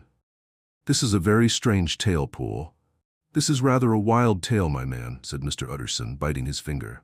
"Suppose it were as you suppose, supposing Dr. Jekyll to have been, well, murdered, what could induce the murderer to stay? That won't hold water. It doesn't commend itself to reason." "Well, Mr. Utterson, you are a hard man to satisfy, but I'll do it yet," said Poole. "All this last week you must know him or it, whatever it is that lives in that cabinet, has been crying night and day for some sort of medicine and cannot get it to his mind. It was sometimes his way, the master's that is, to write his orders on a sheet of paper and throw it on the stair. We've had nothing else this week back, nothing but papers and a closed door and the very meals left there to be smuggled in when nobody was looking. Well, sir, every day, and twice and thrice in the same day, there have been orders and complaints, and I have been sent flying to all the wholesale chemists in town. Every time I brought the stuff back, there would be another paper telling me to return it, because it was not pure, and another order to a different firm. This drug is wanted bitter bad, sir, whatever for." "Have you any of these papers?" asked Mr. Utterson. Poole felt in his pocket and handed out a crumpled note, which the lawyer, bending nearer to the candle, carefully examined. Its contents ran thus: "Dr. Jekyll presents his compliments to Messrs. Maw. He assures them that their last sample is impure and quite useless for his present purpose. In the year 18, Dr. J purchased a somewhat large quantity from Messrs. M. He now begs them to search with most sedulous care, and should any of the same quality be left, forward it to him at once. Expense is no consideration. The importance of this to Dr. J can hardly be exaggerated." So far the letter had run composedly enough, but here with a sudden splutter of the pen, the writer's emotion had broken loose. "For God's sake," he added, "find me some of the old." "This is a strange note," said Mr. Utterson, and then sharply, "How do you come to have it open?" "The man at Maw's was main angry, sir, and he threw it back to me like so much dirt," returned Poole. "This is unquestionably the doctor's hand, do you know?" resumed the lawyer. "I thought it looked like it," said the servant rather sulkily, and then with another voice, "But what matters hand of right?" he said. "I've seen him." "Seen him," repeated Mr. Utterson. "Well, that's it," said Poole. "It was this way. I came suddenly into the theater from the garden. It seems he had slipped out to look for this drug or whatever it is, for the cabinet door was open, and there he was at the far end of the room digging among the crates. He looked up when I came in, gave a kind of cry, and whipped upstairs into the cabinet. It was but for 1 minute that I saw him, but the hair stood upon my head like quills. Sir, if that was my master, why had he a mask upon his face? If it was my master, why did he cry out like a rat and run from me? I have served him long enough. And then—" The man paused and passed his hand over his face. "These are all very strange circumstances," said Mr. Utterson, "but I think I begin to see daylight. Your master, Poole, is plainly seized with one of those maladies that both torture and deform the sufferer. Hence, for aught I know, the alteration of his voice. Hence the mask and the avoidance of his friends. Hence his eagerness to find this drug, by means of which the poor soul retains some hope of ultimate recovery. God grant that he be not deceived. There is my explanation. It is sad enough, Poole, and appalling to consider, but it is plain and natural, hangs well together, and delivers us from all exorbitant alarms." "Sir," said the butler, turning to a sort of mottled pallor, "that thing was not my master, and there's the truth. My master," here he looked round him and began to whisper, "is a tall, fine build of a man, and this was more of a dwarf." Utterson attempted to protest. "Oh, sir," cried Poole, "do you think I do not know my master after 20 years? Do you think I do not know where his head comes to in the cabinet door, where I saw him every morning of my life? No, sir. That thing in the mask was never Dr. Jekyll. God knows what it was, but it was never Dr. Jekyll, and it is the belief of my heart that there was murder done. Poole, replied the lawyer, if you say that, it will become my duty to make certain.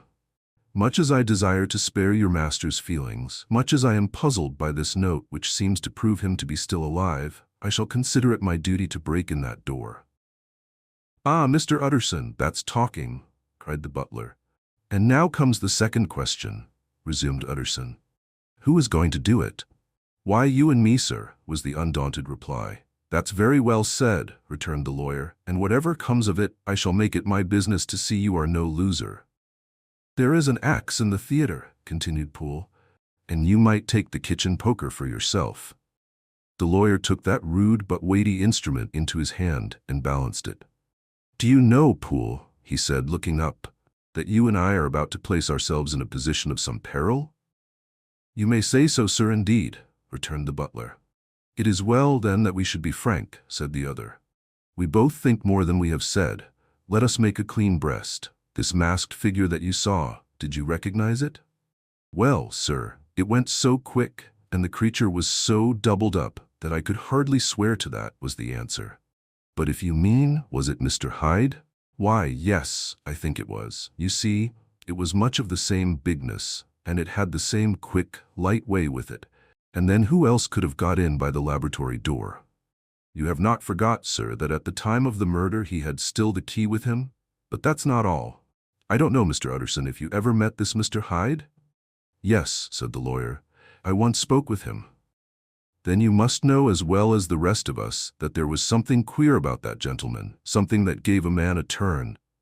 I don't know rightly how to say it, sir, beyond this, that you felt in your marrow kind of cold and thin. I own I felt something of what you describe, said Mr. Utterson. Quite so, sir, returned Poole. Well, when that masked thing like a monkey jumped from among the chemicals and whipped into the cabinet, it went down my spine like ice. Oh, I know it's not evidence, Mr. Utterson. I'm book-learned enough for that, but a man has his feelings, and I give you my Bible word, it was Mr. Hyde. Said the lawyer. My fears incline to the same point.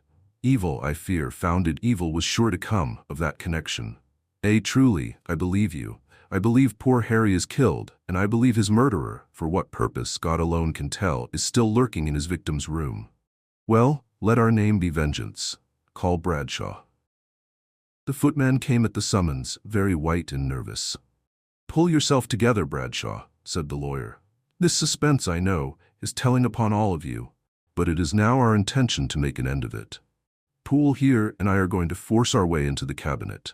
If all is well, my shoulders are broad enough to bear the blame. Meanwhile, lest anything should really be amiss, or any malefactor seek to escape by the back, you and the boy must go round the corner with a pair of good sticks and take your post at the laboratory door. We give you 10 minutes to get to your stations. As Bradshaw left, the lawyer looked at his watch. And now, Poole, let us get to ours, he said, and taking the poker under his arm, led the way into the yard. The scud had banked over the moon, and it was now quite dark. The wind, which only broke in puffs and draughts into that deep well of building, tossed the light of the candle to and fro about their steps until they came into the shelter of the theater, where they sat down silently to wait. London hummed solemnly all around, but nearer at hand the stillness was only broken by the sounds of a footfall moving to and fro along the cabinet floor. So it will walk all day, sir, whispered Poole. And the better part of the night. Only when a new sample comes from the chemist, there's a bit of a break. Ah, it's an ill conscience that's such an enemy to rest. Ah, sir, there's blood foully shed in every step of it. But hark again, a little closer. Put your heart in your ears, Mr. Utterson, and tell me, is that the doctor's foot? The steps fell lightly and oddly, with a certain swing, for all they went so slowly. It was different indeed from the heavy creaking tread of Henry Jekyll. Utterson sighed. Is there never anything else? He asked. Poole nodded. Once, he said. Once I heard it weeping. Weeping? How that? Said the lawyer, conscious of a sudden chill of horror. Weeping like a woman or a lost soul, said the butler. I came away with that upon my heart, that I could have wept too. But now the 10 minutes drew to an end. Poole disinterred the axe from under a stack of packing straw. The candle was set upon the nearest table to light them to the attack, and they drew near with bated breath to where that patient foot was still going up and down in the quiet of the night. "Jekyll," cried Utterson with a loud voice, "I demand to see you." He paused a moment, but there came no reply. "I give you fair warning, our suspicions are aroused, and I must and shall see you," he resumed, "if not by fair means, then by foul, if not of your consent, then by brute force." "Utterson," said the voice, "for God's sake, have mercy." "Ah, that's not Jekyll's voice, it's Hyde's," cried Utterson. "Down with the door, Poole." Poole swung the axe over his shoulder. The blow shook the building, and the red baize door leaped against the lock and hinges. A dismal screech, as of mere animal terror, rang from the cabinet. Up went the axe again, and again the panels crashed and the frame bounded. 4 times the blow fell. But the wood was tough and the fittings were of excellent workmanship, and it was not until the 5th that the lock burst and the wreck of the door fell inwards on the carpet. The besiegers, appalled by their own riot and the stillness that had succeeded, stood back a little and peered in. There lay the cabinet before their eyes in the quiet lamplight, a good fire glowing and chattering on the hearth, the kettle singing its thin strain, a drawer or two open, papers neatly set forth on the business table, and nearer the fire, the things laid out for tea, the quietest room, you would have said, and, but for the glazed presses full of chemicals, the most commonplace that night in London. Right in the middle there lay the body of a man sorely contorted and still twitching. They drew near on tiptoe, turned it on its back, and beheld the face of Edward Hyde. He was dressed in clothes far too large for him, clothes of the doctor's bigness. The cords of his face still moved with a semblance of life, but life was quite gone. And by the crushed feel in the hand and the strong smell of kernels that hung upon the air, Utterson knew that he was looking on the body of a self-destroyer. "We have come too late," he said sternly, "whether to save or punish. Hyde is gone to his account, and it only remains for us to find the body of your master." The far greater proportion of the building was occupied by the theater, which filled almost the whole ground story and was lighted from above, and by the cabinet, which formed an upper story at one end and looked upon the court. A corridor joined the theater to the door on the by-street, and with this the cabinet communicated separately by a second flight of stairs. There were besides a few dark closets and a spacious cellar. All these they now thoroughly examined. Each closet needed but a glance, for all were empty, and all, by the dust that fell from their doors, had stood long unopened. The cellar, indeed, was filled with crazy lumber, mostly dating from the times of the surgeon who was Jekyll's predecessor. But even as they opened the door, they were advertised of the uselessness of further search by the fall of a perfect mat of cobweb which had for years sealed up the entrance. Nowhere was there any trace of Henry Jekyll, dead or alive. Poole stamped on the flags of the corridor. "He must be buried here," he said, hearkening to the sound. "Or he may have fled," said Utterson, and he turned to examine the door in the by-street. It was locked, and lying nearby on the flags, they found the key, already stained with rust. "This does not look like use," observed the lawyer. "Use," echoed Poole. "Do you not see, sir, it is broken, much as if a man had stamped on it." Continued Utterson, "and the fractures, too, are rusty." The two men looked at each other with a scare. "This is beyond me, Poole," said the lawyer. "Let us go back to the cabinet." They mounted the stair in silence, and still with an occasional awestruck glance at the dead body, proceeded more thoroughly to examine the contents of the cabinet. At one table there were traces of chemical work, various measured heaps of some white salt being laid on glass saucers as though for an experiment in which the unhappy man had been prevented. "That is the same drug that I was always bringing him," said Poole, and even as he spoke, the kettle with a startling noise boiled over. This brought them to the fireside, where the easy chair was drawn cozily up, and the tea things stood ready to the sitter's elbow, the very sugar in the cup. There were several books on a shelf. One lay beside the tea things open, and Utterson was amazed to find it a copy of a pious work, for which Jekyll had several times expressed a great esteem, annotated in his own hand with startling blasphemies. Next, in the course of their review of the chamber, the searchers came to the cheval glass, into whose depths they looked with an involuntary horror. But it was so turned as to show them nothing but the rosy glow playing on the roof, the fire sparkling in 100 repetitions along the glazed front of the presses, and their own pale and fearful countenances stooping to look in. "This glass has seen some strange things, sir," whispered Poole. "And surely none stranger than itself," echoed the lawyer in the same tones. For what did Jekyll? He caught himself up at the word with a start, and then conquering the weakness. "What could Jekyll want with it?" he said. "You may say that," said Poole. Next they turned to the business table. On the desk, among the neat array of papers, a large envelope was uppermost and bore in the doctor's hand the name of Mr. Utterson. The lawyer unsealed it, and several enclosures fell to the floor.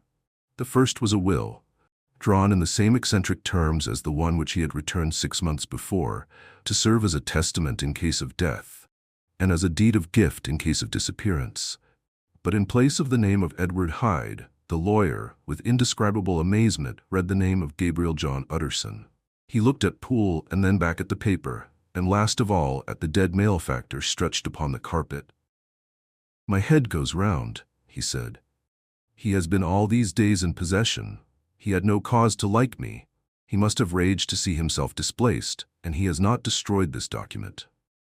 He caught up the next paper. It was a brief note in the doctor's hand and dated at the top. "Oh, Poole," the lawyer cried, "he was alive and here this day. He cannot have been disposed of in so short a space. He must be still alive. He must have fled. And then, why fled, and how? And in that case, can we venture to declare this suicide? Oh, we must be careful. I foresee that we may yet involve your master in some dire catastrophe." "Why don't you read it, sir?" asked Poole. "Because I fear," replied the lawyer solemnly. "God grant I have no cause for it." And with that he brought the paper to his eyes and read as follows. "My dear Utterson, when this shall fall into your hands, I shall have disappeared. Under what circumstances I have not the penetration to foresee, but my instinct and all the circumstances of my nameless situation tell me that the end is sure and must be early. Go then, and first read the narrative which Lanyon warned me he was to place in your hands. And if you care to hear more, turn to the confession of your unworthy and unhappy friend, Henry Jekyll." "There was a third enclosure?" asked Utterson. "Here, sir," said Poole, and gave into his hands a considerable packet sealed in several places. The lawyer put it in his pocket. "I would say nothing of this paper. If your master has fled or is dead, we may at least save his credit. It is now 10. I must go home and read these documents in quiet, but I shall be back before midnight, when we shall send for the police." They went out, locking the door of the theater behind them. And Utterson, once more leaving the servants gathered about the fire in the hall, trudged back to his office to read the 2 narratives in which this mystery was now to be explained. Chapter 9. Dr. Lanyon's Narrative. On the 9th of January, now 4 days ago, I received by the evening delivery a registered envelope addressed in the hand of my colleague and old school companion, Henry Jekyll. I was a good deal surprised by this, for we were by no means in the habit of correspondence. I had seen the man, dined with him indeed, the night before, and I could imagine nothing in our intercourse that should justify formality of registration. The contents increased my wonder, for this is how the letter ran. 10th December, Dear Lanyon, you are one of my oldest friends, and although we may have differed at times on scientific questions, I cannot remember, at least on my side, any break in our affection. There was never a day when, if you had said to me, Jekyll, my life, my honor, my reason, depend upon you, I would not have sacrificed my left hand to help you. Lanyon, my life, my honor, my reason, are all at your mercy. If you fail me tonight, I am lost. You might suppose after this preface that I am going to ask you for something dishonorable to grant. Judge for yourself. I want you to postpone all other engagements for tonight. Even if you were summoned to the bedside of an emperor, to take a cab unless your carriage should be actually at the door, and with this letter in your hand for consultation, to drive straight to my house. Poole, my butler, has his orders. You will find him waiting your arrival with a locksmith. The door of my cabinet is then to be forced, and you are to go in alone. To open the glazed press, letter E on the left hand, breaking the lock if it be shut, and to draw out, with all its contents as they stand, the fourth drawer from the top, or, which is the same thing, the third from the bottom. In my extreme distress of mind, I have a morbid fear of misdirecting you. But even if I am in error, you may know the right drawer by its contents, some powders, a file, and a paper book. This drawer I beg of you to carry back with you to Cavendish Square, exactly as it stands. That is the first part of the service. Now for the second. You should be back, if you set out at once on the receipt of this, long before midnight, but I will leave you that amount of margin, not only in the fear of one of those obstacles that can neither be prevented nor foreseen, but because an hour when your servants are in bed is to be preferred for what will then remain to do. At midnight, then, I have to ask you to be alone in your consulting room, to admit with your own hand into the house a man who will present himself in my name, and to place in his hands the drawer that you will have brought with you from my cabinet. Then you will have played your part and earned my gratitude completely. 5 minutes afterwards, if you insist upon an explanation, you will have understood that these arrangements are of capital importance, and that by the neglect of one of them, fantastic as they must appear, you might have charged your conscience with my death or the shipwreck of my reason. Confident as I am that you will not trifle with this appeal, my heart sinks and my hand trembles at the bare thought of such a possibility. Think of me at this hour, in a strange place, laboring under a blackness of distress that no fancy can exaggerate, and yet well aware that, if you will but punctually serve me, my troubles will roll away like a story that is told. Serve me, my dear Lanyon, and save your friend. H.J. P.S. I had already sealed this up when a fresh terror struck upon my soul. It is possible that the post office may fail me, and this letter not come into your hands until tomorrow morning. In that case, dear Lanyon, do my errand when it shall be most convenient for you in the course of the day, and once more expect my messenger at midnight. It may then already be too late, and if that night passes without event, you will know that you have seen the last of Henry Jekyll. Upon the reading of this letter, I made sure my colleague was insane, but till that was proved beyond the possibility of doubt, I felt bound to do as he requested. The less I understood of this farrago, the less I was in a position to judge of its importance, and an appeal so worded could not be set aside without a grave responsibility. I rose accordingly from table, got into a hansom, and drove straight to Jekyll's house. The butler was awaiting my arrival. He had received by the same post as mine a registered letter of instruction, and had sent at once for a locksmith and a carpenter. The tradesmen came while we were yet speaking, and we moved in a body to old Dr. Denman's surgical theatre, from which, as you are doubtless aware, Jekyll's private cabinet is most conveniently entered. The door was very strong, the lock excellent. The carpenter avowed he would have great trouble and have to do much damage if force were to be used, and the locksmith was near despair. But this last was a handy fellow, and after 2 hours' work, the door stood open. The press marked E was unlocked, and I took out the drawer, had it filled up with straw, and tied in a sheet, and returned with it to Cavendish Square. Here I proceeded to examine its contents. The powders were neatly enough made up, but not with the nicety of the dispensing chemist, so that it was plain they were of Jekyll's private manufacture.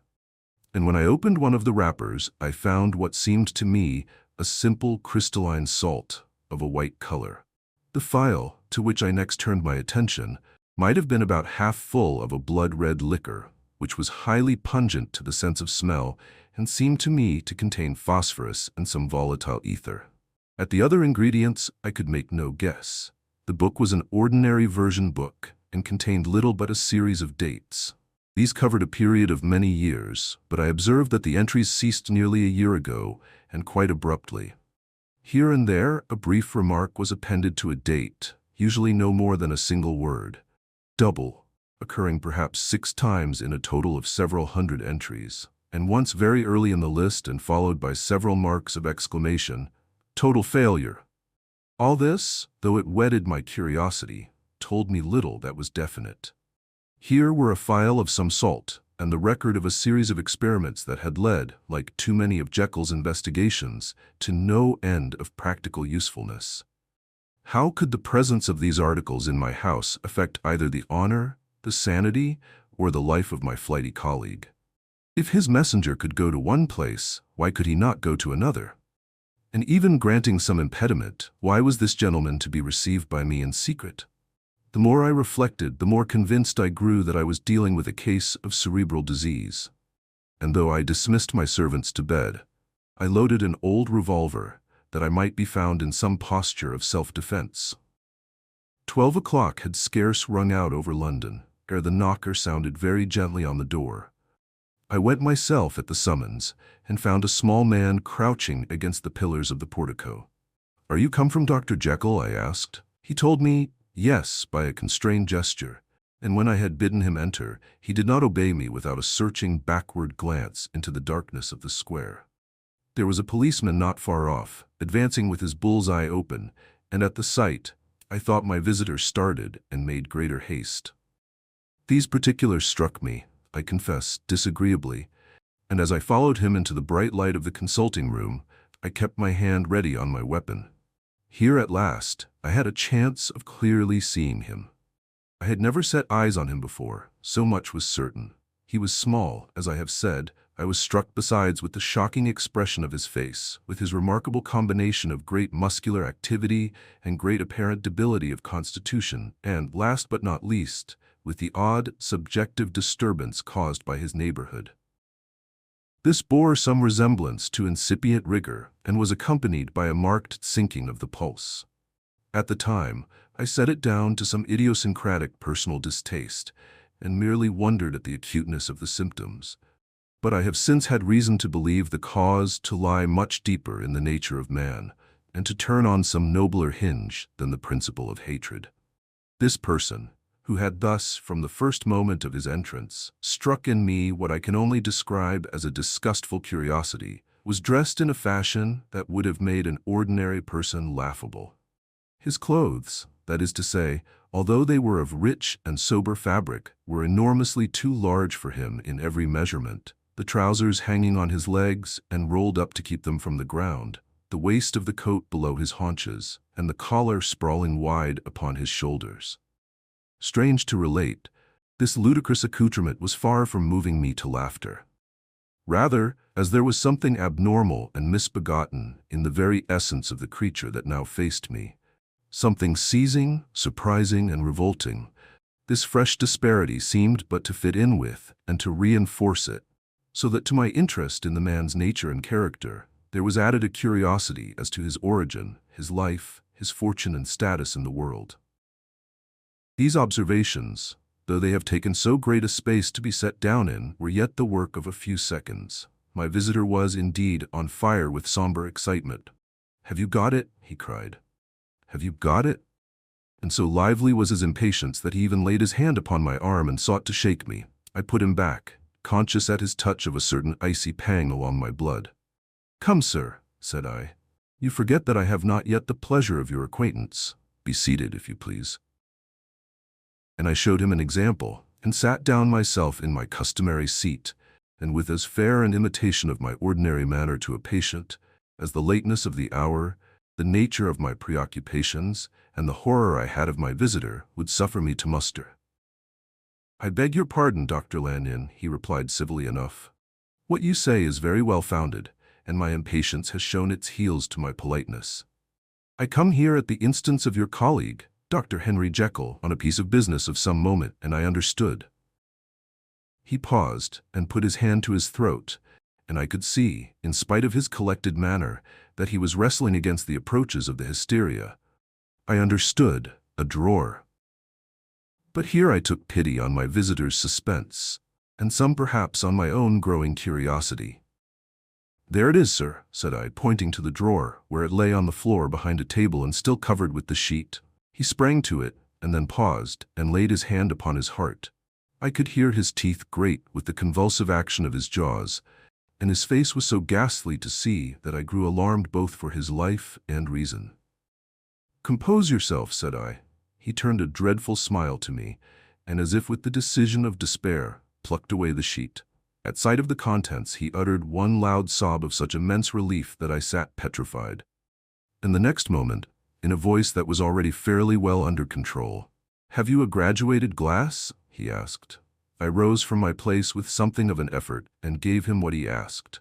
He thanked me with a smiling nod, measured out a few minims of the red tincture, and added one of the powders. The mixture, which was at first of a reddish hue, began, in proportion as the crystals melted, to brighten in color, to effervesce audibly, and to throw off small fumes of vapor. Suddenly and at the same moment, the ebullition ceased, and the compound changed to a dark purple, which faded again more slowly to a watery green. My visitor, who had watched these metamorphoses with a keen eye, smiled, set down the glass upon the table, and then turned and looked upon me with an air of scrutiny. "And now," said he, "to settle what remains, will you be wise? Will you be guided? Will you suffer me to take this glass in my hand and to go forth from your house without further parley? Or has the greed of curiosity too much command of you? Think before you answer, for it shall be done as you decide. As you decide, you shall be left as you were before, and neither richer nor wiser, unless the sense of service rendered to a man in mortal distress may be counted as a kind of riches of the soul. Or, if you shall so prefer to choose, a new province of knowledge and new avenues to fame and power shall be laid open to you here in this room upon the instant, and your sight shall be blasted by a prodigy to stagger the unbelief of Satan."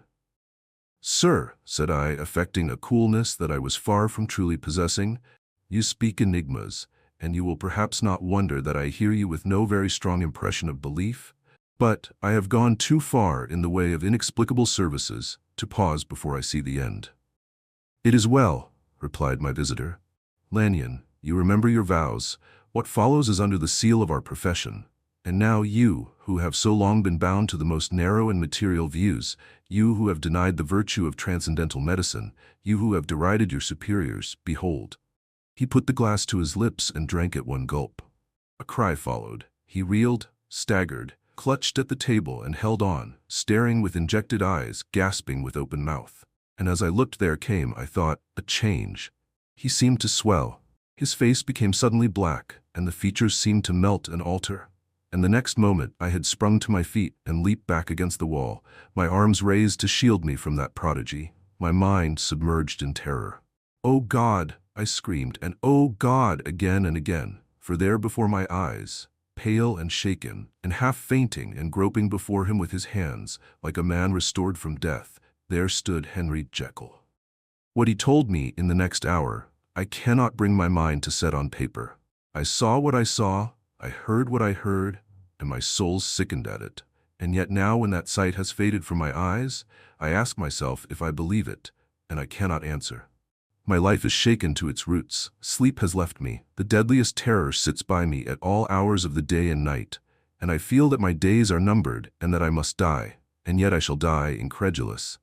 As for the moral turpitude that man unveiled to me, even with tears of penitence, I cannot, even in memory, dwell on it without a start of horror.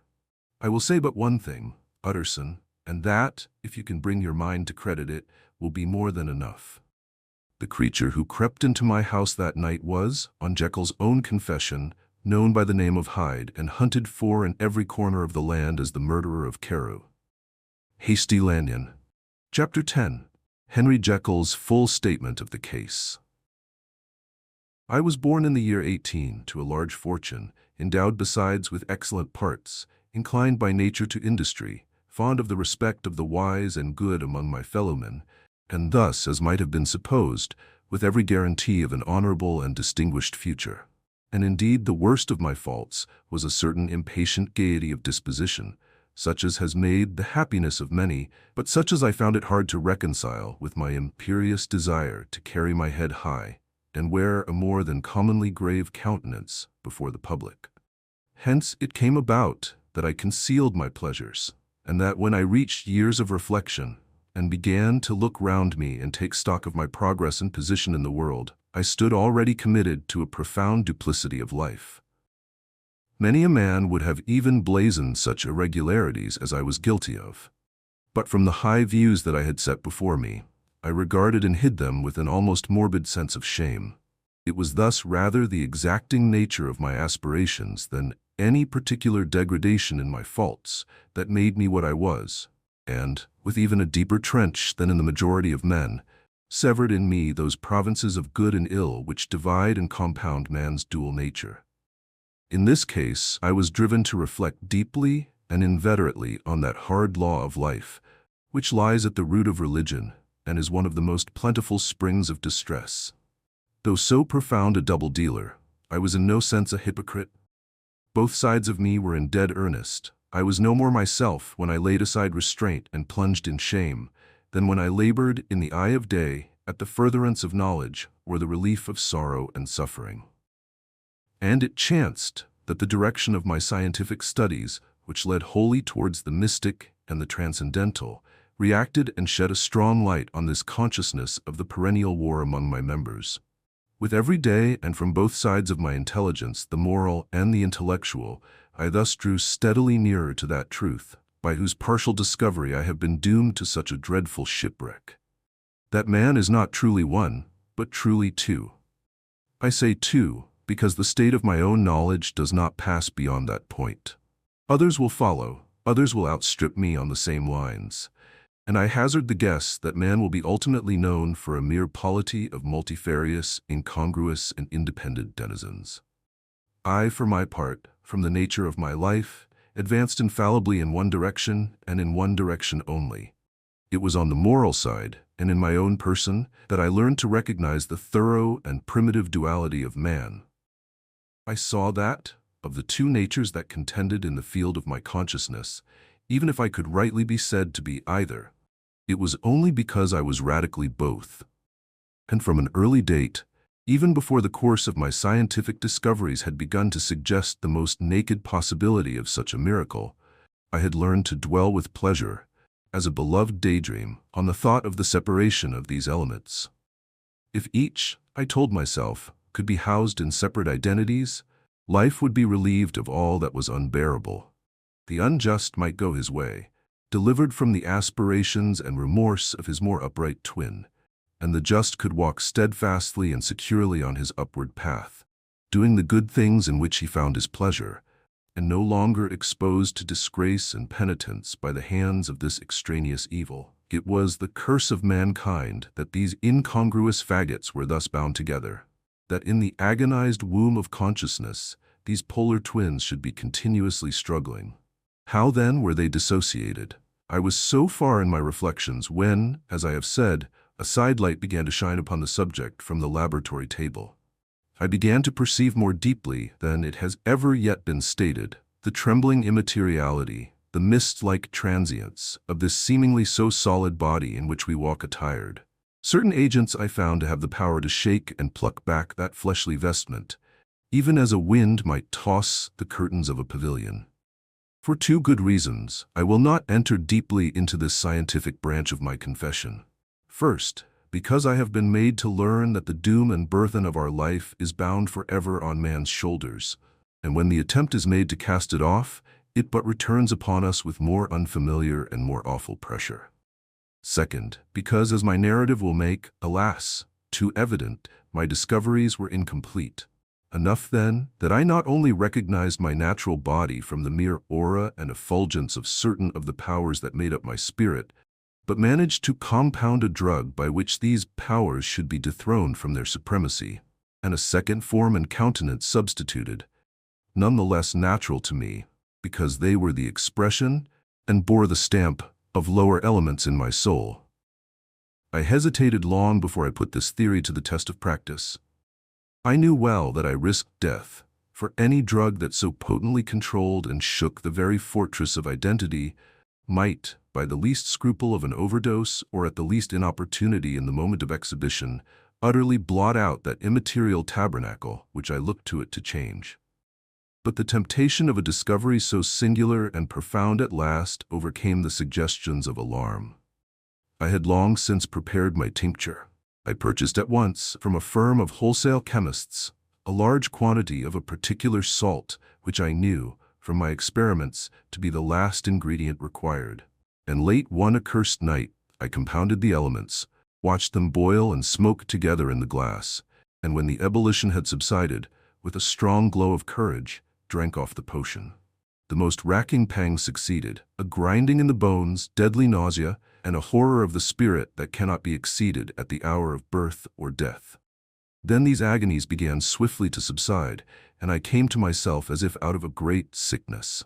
There was something strange in my sensations, something indescribably new and, from its very novelty, incredibly sweet. I felt younger, lighter, happier in body. Within I was conscious of a heady recklessness, a current of disordered sensual images running like a mill race in my fancy, a solution of the bonds of obligation, an unknown but not an innocent freedom of the soul. I knew myself, at the first breath of this new life, to be more wicked, tenfold more wicked, sold a slave to my original evil, and the thought in that moment braced and delighted me like wine. I stretched out my hands, exulting in the freshness of these sensations, and in the act I was suddenly aware that I had lost in stature. There was no mirror, at that date, in my room. That which stands beside me as I write was brought there later on, and for the very purpose of these transformations. The night, however, was far gone into the morning. The morning, black as it was nearly ripe for the conception of the day. The inmates of my house were locked in the most rigorous hours of slumber, and I determined, flushed as I was with hope and triumph, to venture in my new shape as far as to my bedroom. I crossed the yard, wherein the constellations looked down upon me. I could have thought with wonder, the first creature of that sort that their unsleeping vigilance had yet disclosed to them. I stole through the corridors, a stranger in my own house, and coming to my room, I saw for the first time the appearance of Edward Hyde. I must here speak by theory alone, saying not that which I know, but that which I suppose to be most probable. The evil side of my nature, to which I had now transferred the stamping efficacy, was less robust and less developed than the good which I had just deposed. Again, in the course of my life, which had been, after all, 9/10 a life of effort, virtue, and control, it had been much less exercised and much less exhausted. And hence, as I think, it came about that Edward Hyde was so much smaller, slighter, and younger than Henry Jekyll. Even as good shone upon the countenance of the one, evil was written broadly and plainly on the face of the other. Evil, besides, which I must still believe to be the lethal side of man, had left on that body an imprint of deformity and decay. And yet when I looked upon that ugly idol in the glass, I was conscious of no repugnance, rather of a leap of welcome. This, too, was myself. It seemed natural and human.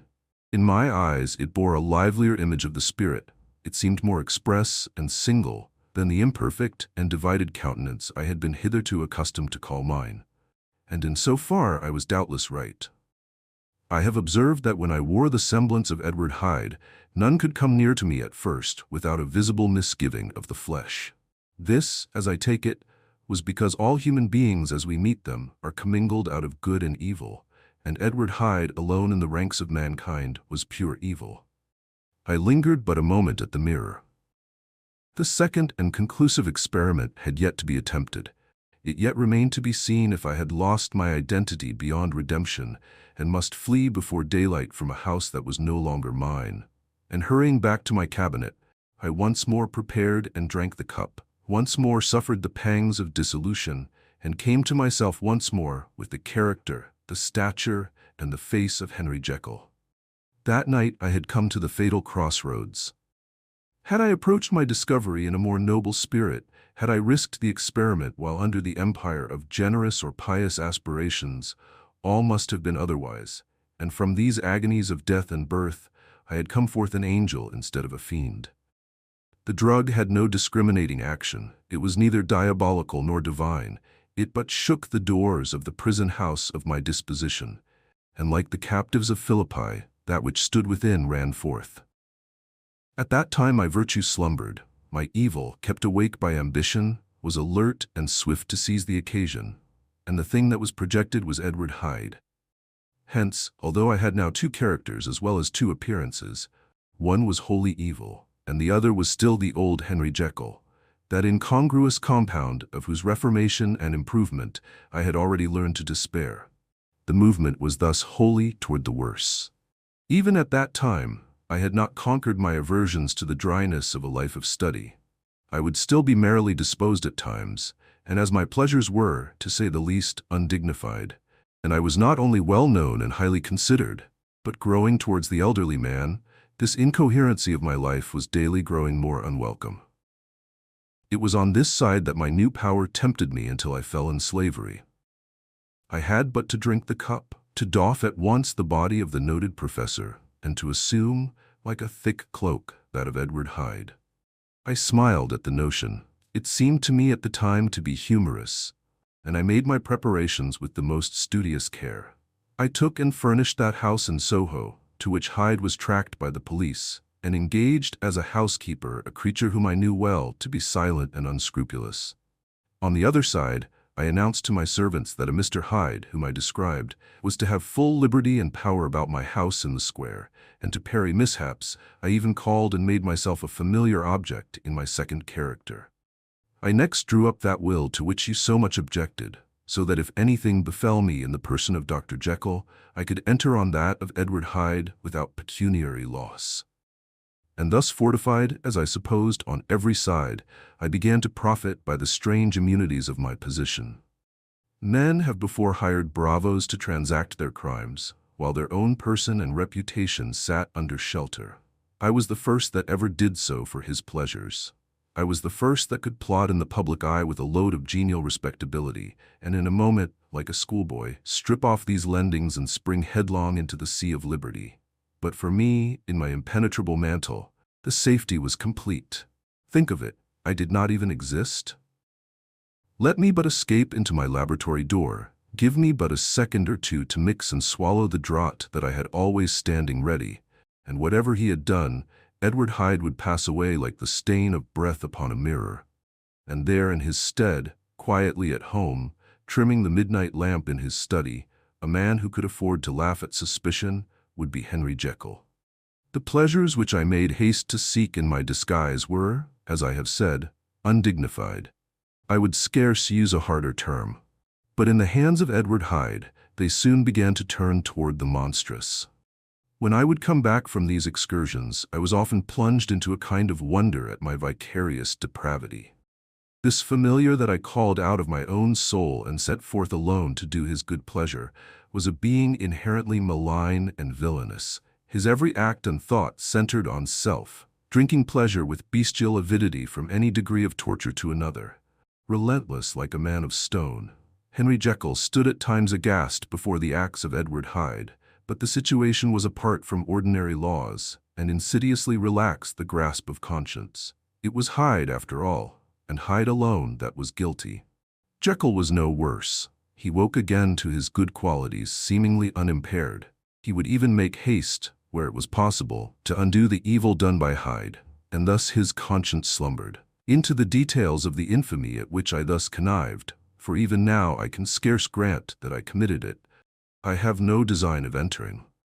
I mean but to point out the warnings and the successive steps with which my chastisement approached. I met with one accident which, as it brought on no consequence, I shall no more than mention. An act of cruelty to a child aroused against me the anger of a passer-by, whom I recognized the other day in the person of your kinsman. The doctor and the child's family joined him.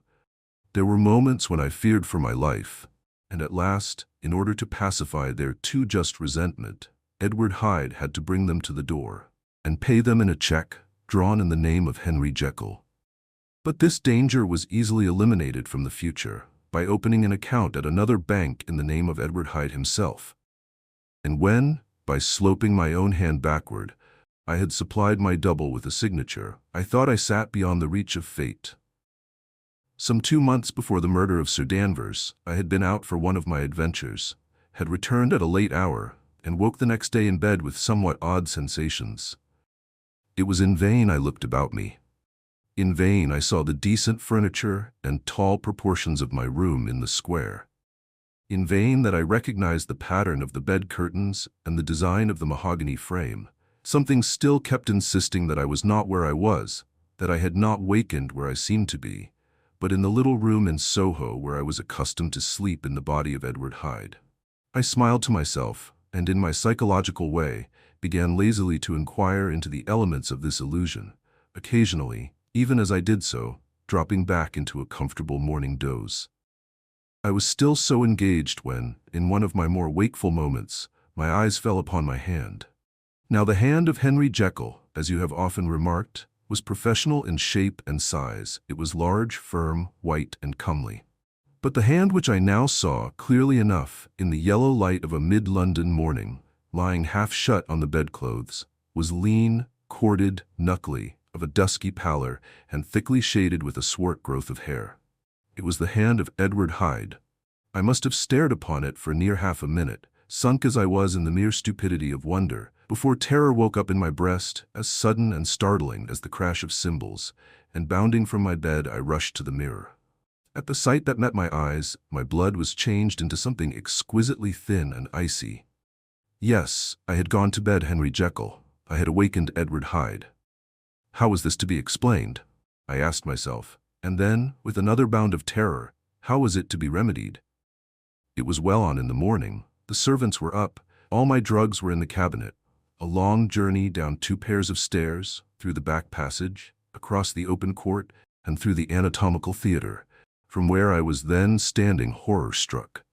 It might indeed be possible to cover my face. But of what use was that, when I was unable to conceal the alteration in my stature? And then, with an overpowering sweetness of relief, it came back upon my mind that the servants were already used to the coming and going of my second self. I had soon dressed, as well as I was able, in clothes of my own size, had soon passed through the house, where Bradshaw stared and drew back at seeing Mr. Hyde at such an hour and in such a strange array, and 10 minutes later, Dr. Jekyll had returned to his own shape and was sitting down, with a darkened brow, to make a feint of breakfasting. Small indeed was my appetite. This inexplicable incident, this reversal of my previous experience, seemed, like the Babylonian finger on the wall, to be spelling out the letters of my judgment, and I began to reflect more seriously than ever before on the issues and possibilities of my double existence. That part of me, which I had the power of projecting, had lately been much exercised and nourished. It had seemed to me of late as though the body of Edward Hyde had grown in stature, as though, when I wore that form, I were conscious of a more generous tide of blood, and I began to spy a danger that, if this were much prolonged, the balance of my nature might be permanently overthrown, the power of voluntary change be forfeited, and the character of Edward Hyde become irrevocably mine. The power of the drug had not been always equally displayed. Once, very early in my career, it had totally failed me. Since then I had been obliged on more than one occasion to double, and once, with infinite risk of death, to treble the amount, and these rare uncertainties had cast hitherto the sole shadow on my contentment. Now, however, and in the light of that morning's accident, I was led to remark that whereas, in the beginning, the difficulty had been to throw off the body of Jekyll, it had of late gradually but decidedly transferred itself to the other side. All things therefore seemed to point to this, that I was slowly losing hold of my original and better self, and becoming slowly incorporated with my second and worse. Between these two, I now felt I had to choose. My two natures had memory in common, but all other faculties were most unequally shared between them. Jekyll, who was composite, now with the most sensitive apprehensions, now with a greedy gusto, projected and shared in the pleasures and adventures of Hyde. But Hyde was indifferent to Jekyll, or but remembered him as the mountain bandit remembers the cavern in which he conceals himself from pursuit. Jekyll had more than a father's interest. Hyde had more than a son's indifference. To cast in my lot with Jekyll was to die to those appetites which I had long secretly indulged and had of late begun to pamper. To cast it in with Hyde was to die to 1,000 interests and aspirations, and to become, at a blow and forever, despised and friendless. The bargain might appear unequal, but there was still another consideration in the scales, for while Jekyll would suffer smartingly in the fires of abstinence, Hyde would be not even conscious of all that he had lost. Strange as my circumstances were, the terms of this debate are as old and commonplace as man. Much the same inducements and alarms cast the die for any tempted and trembling sinner. And it fell out with me, as it falls with so vast a majority of my fellows, that I chose the better part, and was found wanting in the strength to keep to it. Yes, I preferred the elderly and discontented doctor, surrounded by friends and cherishing honest hopes, and bade a resolute farewell to the liberty, the comparative youth, the light step, leaping impulses and secret pleasures that I had enjoyed in the disguise of Hyde. I made this choice perhaps with some unconscious reservation, for I neither gave up the house in Soho, nor destroyed the clothes of Edward Hyde, which still lay ready in my cabinet. For 2 months, however, I was true to my determination. For 2 months, I led a life of such severity as I had never before attained to, and enjoyed the compensations of an approving conscience. But time began at last to obliterate the freshness of my alarm.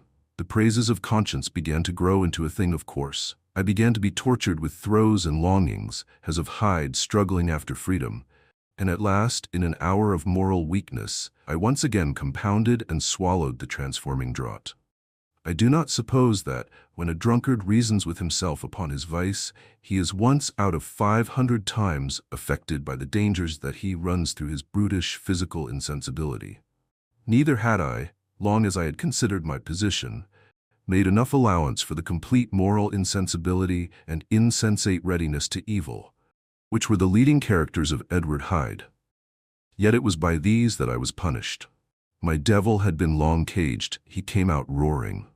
I was conscious, even when I took the draught, of a more unbridled, a more furious propensity to ill.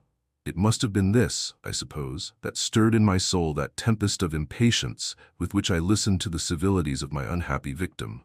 I declare, at least before God, no man morally sane could have been guilty of that crime upon so pitiful a provocation, and that I struck in no more reasonable spirit than that in which a sick child may break a plaything. But I had voluntarily stripped myself of all those balancing instincts by which even the worst of us continues to walk with some degree of steadiness among temptations, and in my case, to be tempted, however slightly, was to fall. Instantly the spirit of hell awoke in me and raged.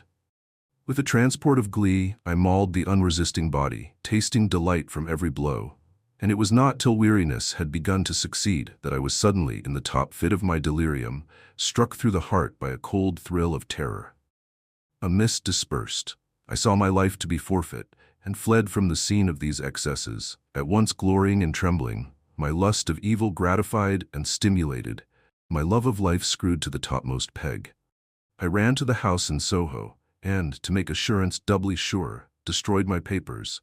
Thence I set out through the lamp-lit streets in the same divided ecstasy of mind, gloating on my crime, light-headedly devising others in the future, and yet still hastening and still hearkening in my wake for the steps of the avenger. Hyde had a song upon his lips as he compounded the draught, and as he drank it, pledged the dead man. The pangs of transformation had done tearing him, before Henry Jekyll, with streaming tears of gratitude and remorse, had fallen upon his knees and lifted his clasped hands to God. The veil of self-indulgence was rent from head to foot. I saw my life as a whole. I followed it up from the days of childhood, when I had walked with my father's hand, and through the self-denying toils of my professional life, to arrive again and again, with the same sense of unreality, at the damned horrors of the evening. I could have screamed aloud. I sought with tears and prayers to smother down the crowd of hideous images and sounds with which my memory swarmed against me, and still, between the petitions, the ugly face of my iniquity stared into my soul. As the acuteness of this remorse began to die away, it was succeeded by a sense of joy. The problem of my conduct was solved.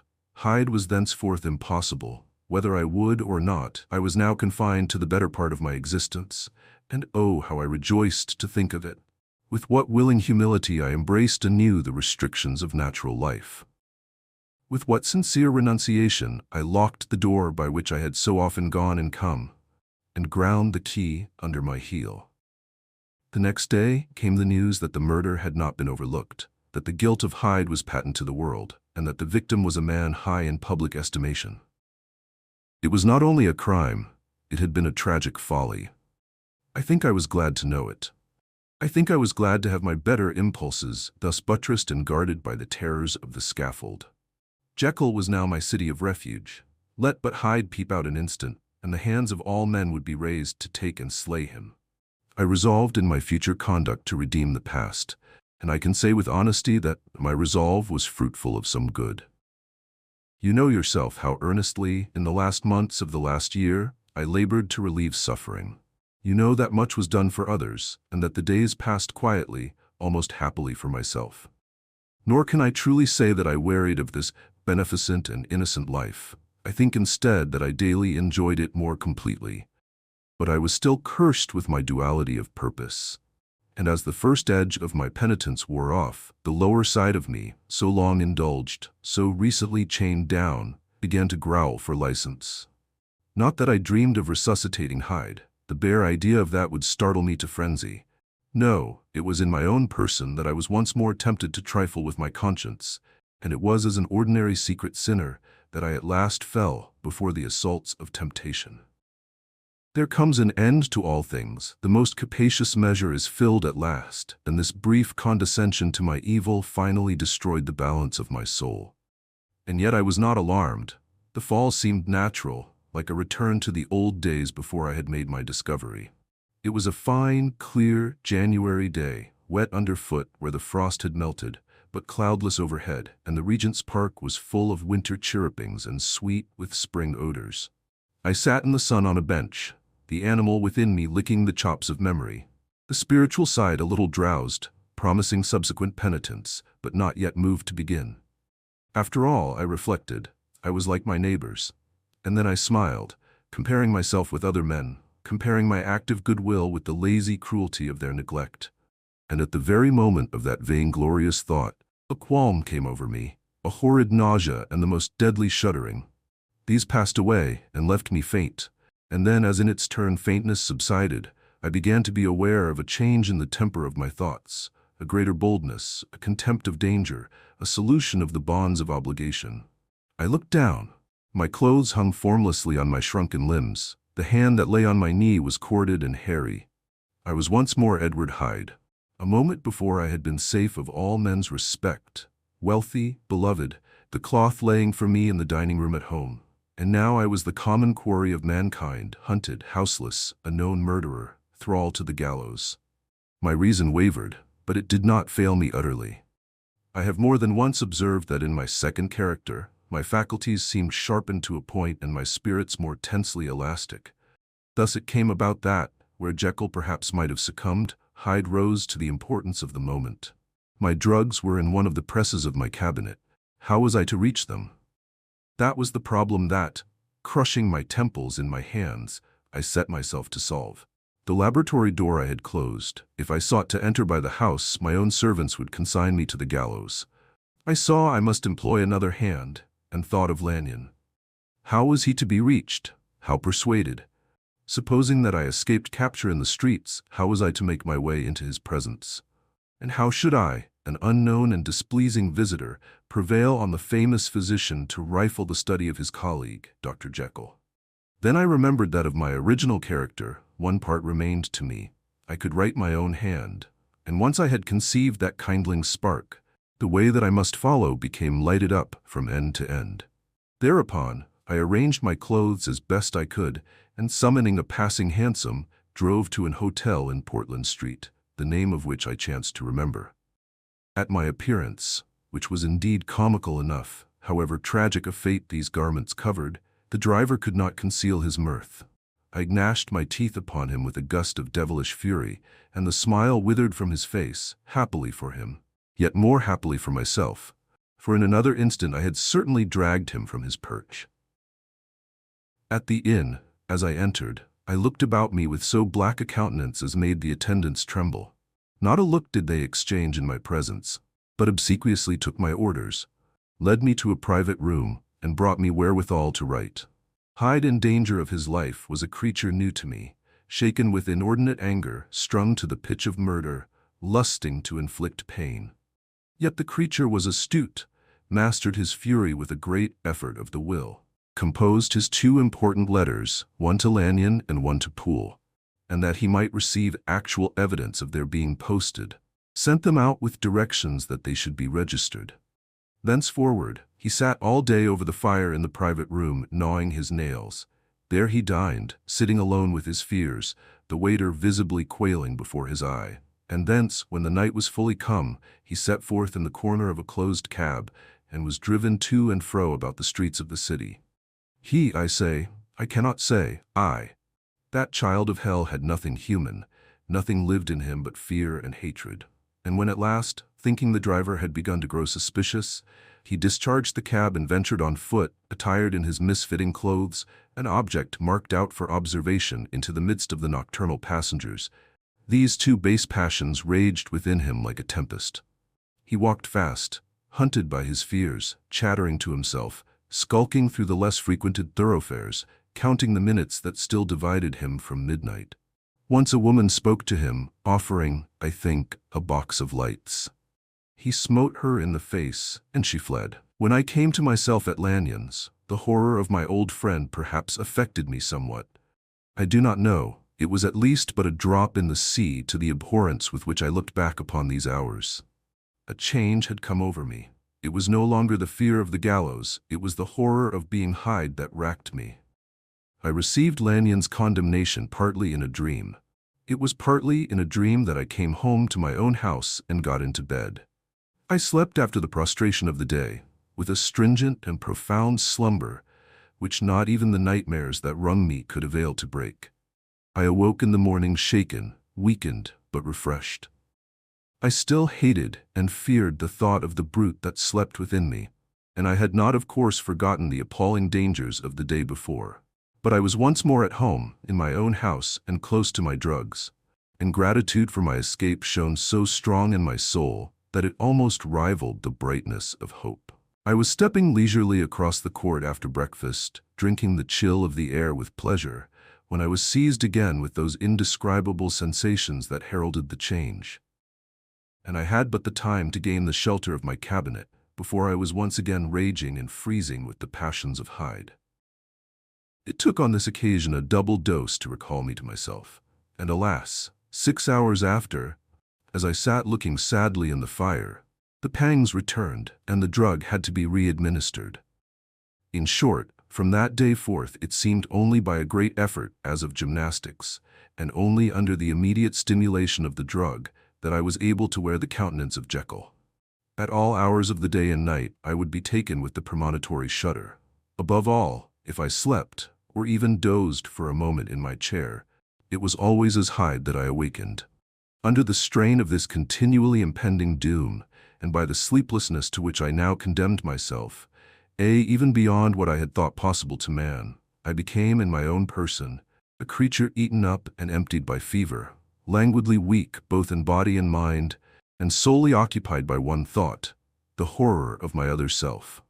But when I slept, or when the virtue of the medicine wore off, I would leap almost without transition, for the pangs of transformation grew daily less marked, into the possession of a fancy brimming with images of terror, a soul boiling with causeless hatreds, and a body that seemed not strong enough to contain the raging energies of life. The powers of Hyde seemed to have grown with the sickliness of Jekyll, and certainly the hate that now divided them was equal on each side. With Jekyll, it was a thing of vital instinct. He had now seen the full deformity of that creature that shared with him some of the phenomena of consciousness, and was co-heir with him to death. And beyond these links of community, which in themselves made the most poignant part of his distress, he thought of Hyde, for all his energy of life, as of something not only hellish but inorganic.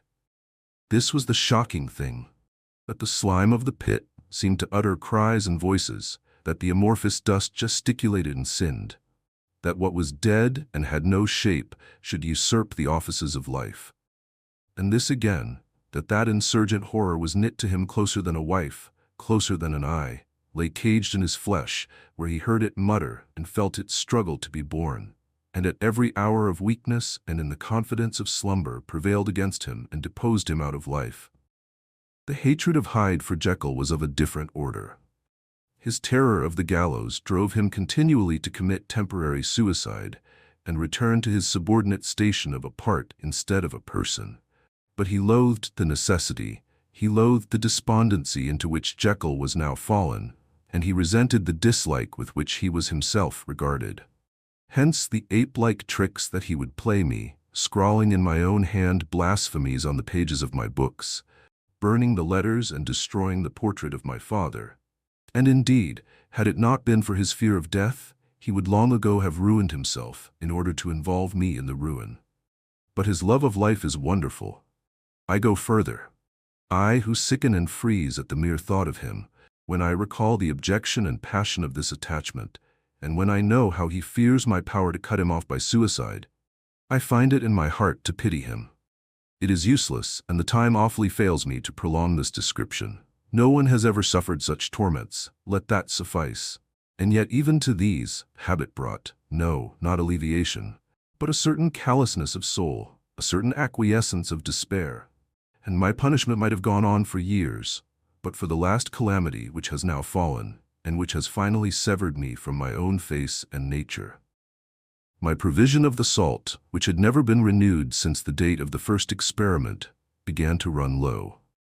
I sent out for a fresh supply and mixed the draught. The ebullition followed, and the first change of color, not the second. I drank it, and it was without efficiency. You will learn from Poole how I have had London ransacked. It was in vain, and I am now persuaded that my first supply was impure, and that it was that unknown impurity which lent efficacy to the draught. About a week has passed, and I am now finishing this statement under the influence of the last of the old powders.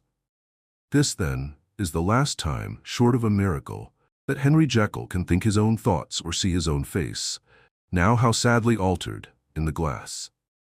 Nor must I delay too long to bring my writing to an end, for if my narrative has hitherto escaped destruction, it has been by a combination of great prudence and great good luck.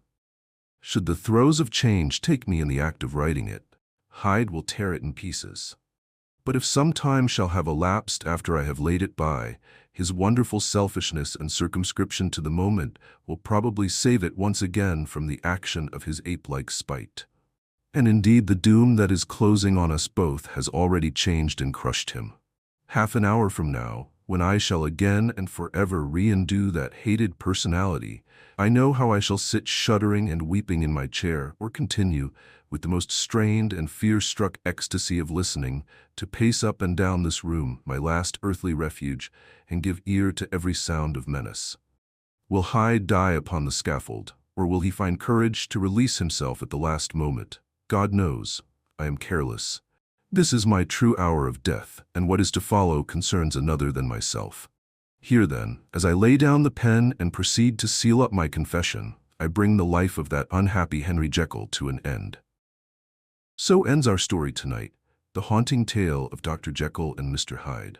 The last echoes of London's fog fade, and the doors of the laboratory close for the final time. As we close the pages of the strange case of Dr. Jekyll and Mr. Hyde, I can't help but reflect on why this story has endured for well over a century. It's more than a tale of science and horror. It's a mirror, showing us the shadows we all carry within. This timeless work of Gothic literature reminds us that curiosity, unchecked, can open doors we might never close again. Thank you for joining me on this journey into the world of Gothic horror and dark storytelling. If you enjoyed this adaptation, take a moment to like, subscribe, and tap the bell so you won't miss any of our new forays into the macabre of Gothic audiobooks. Be sure to check out our original horror stories as well, where the shadows speak in voices all their own. Join us for our next episode, Whispers After Dark, where shadows speak and the night listens. Until next time, stay curious, stay cautious, and beware of the whispers after dark.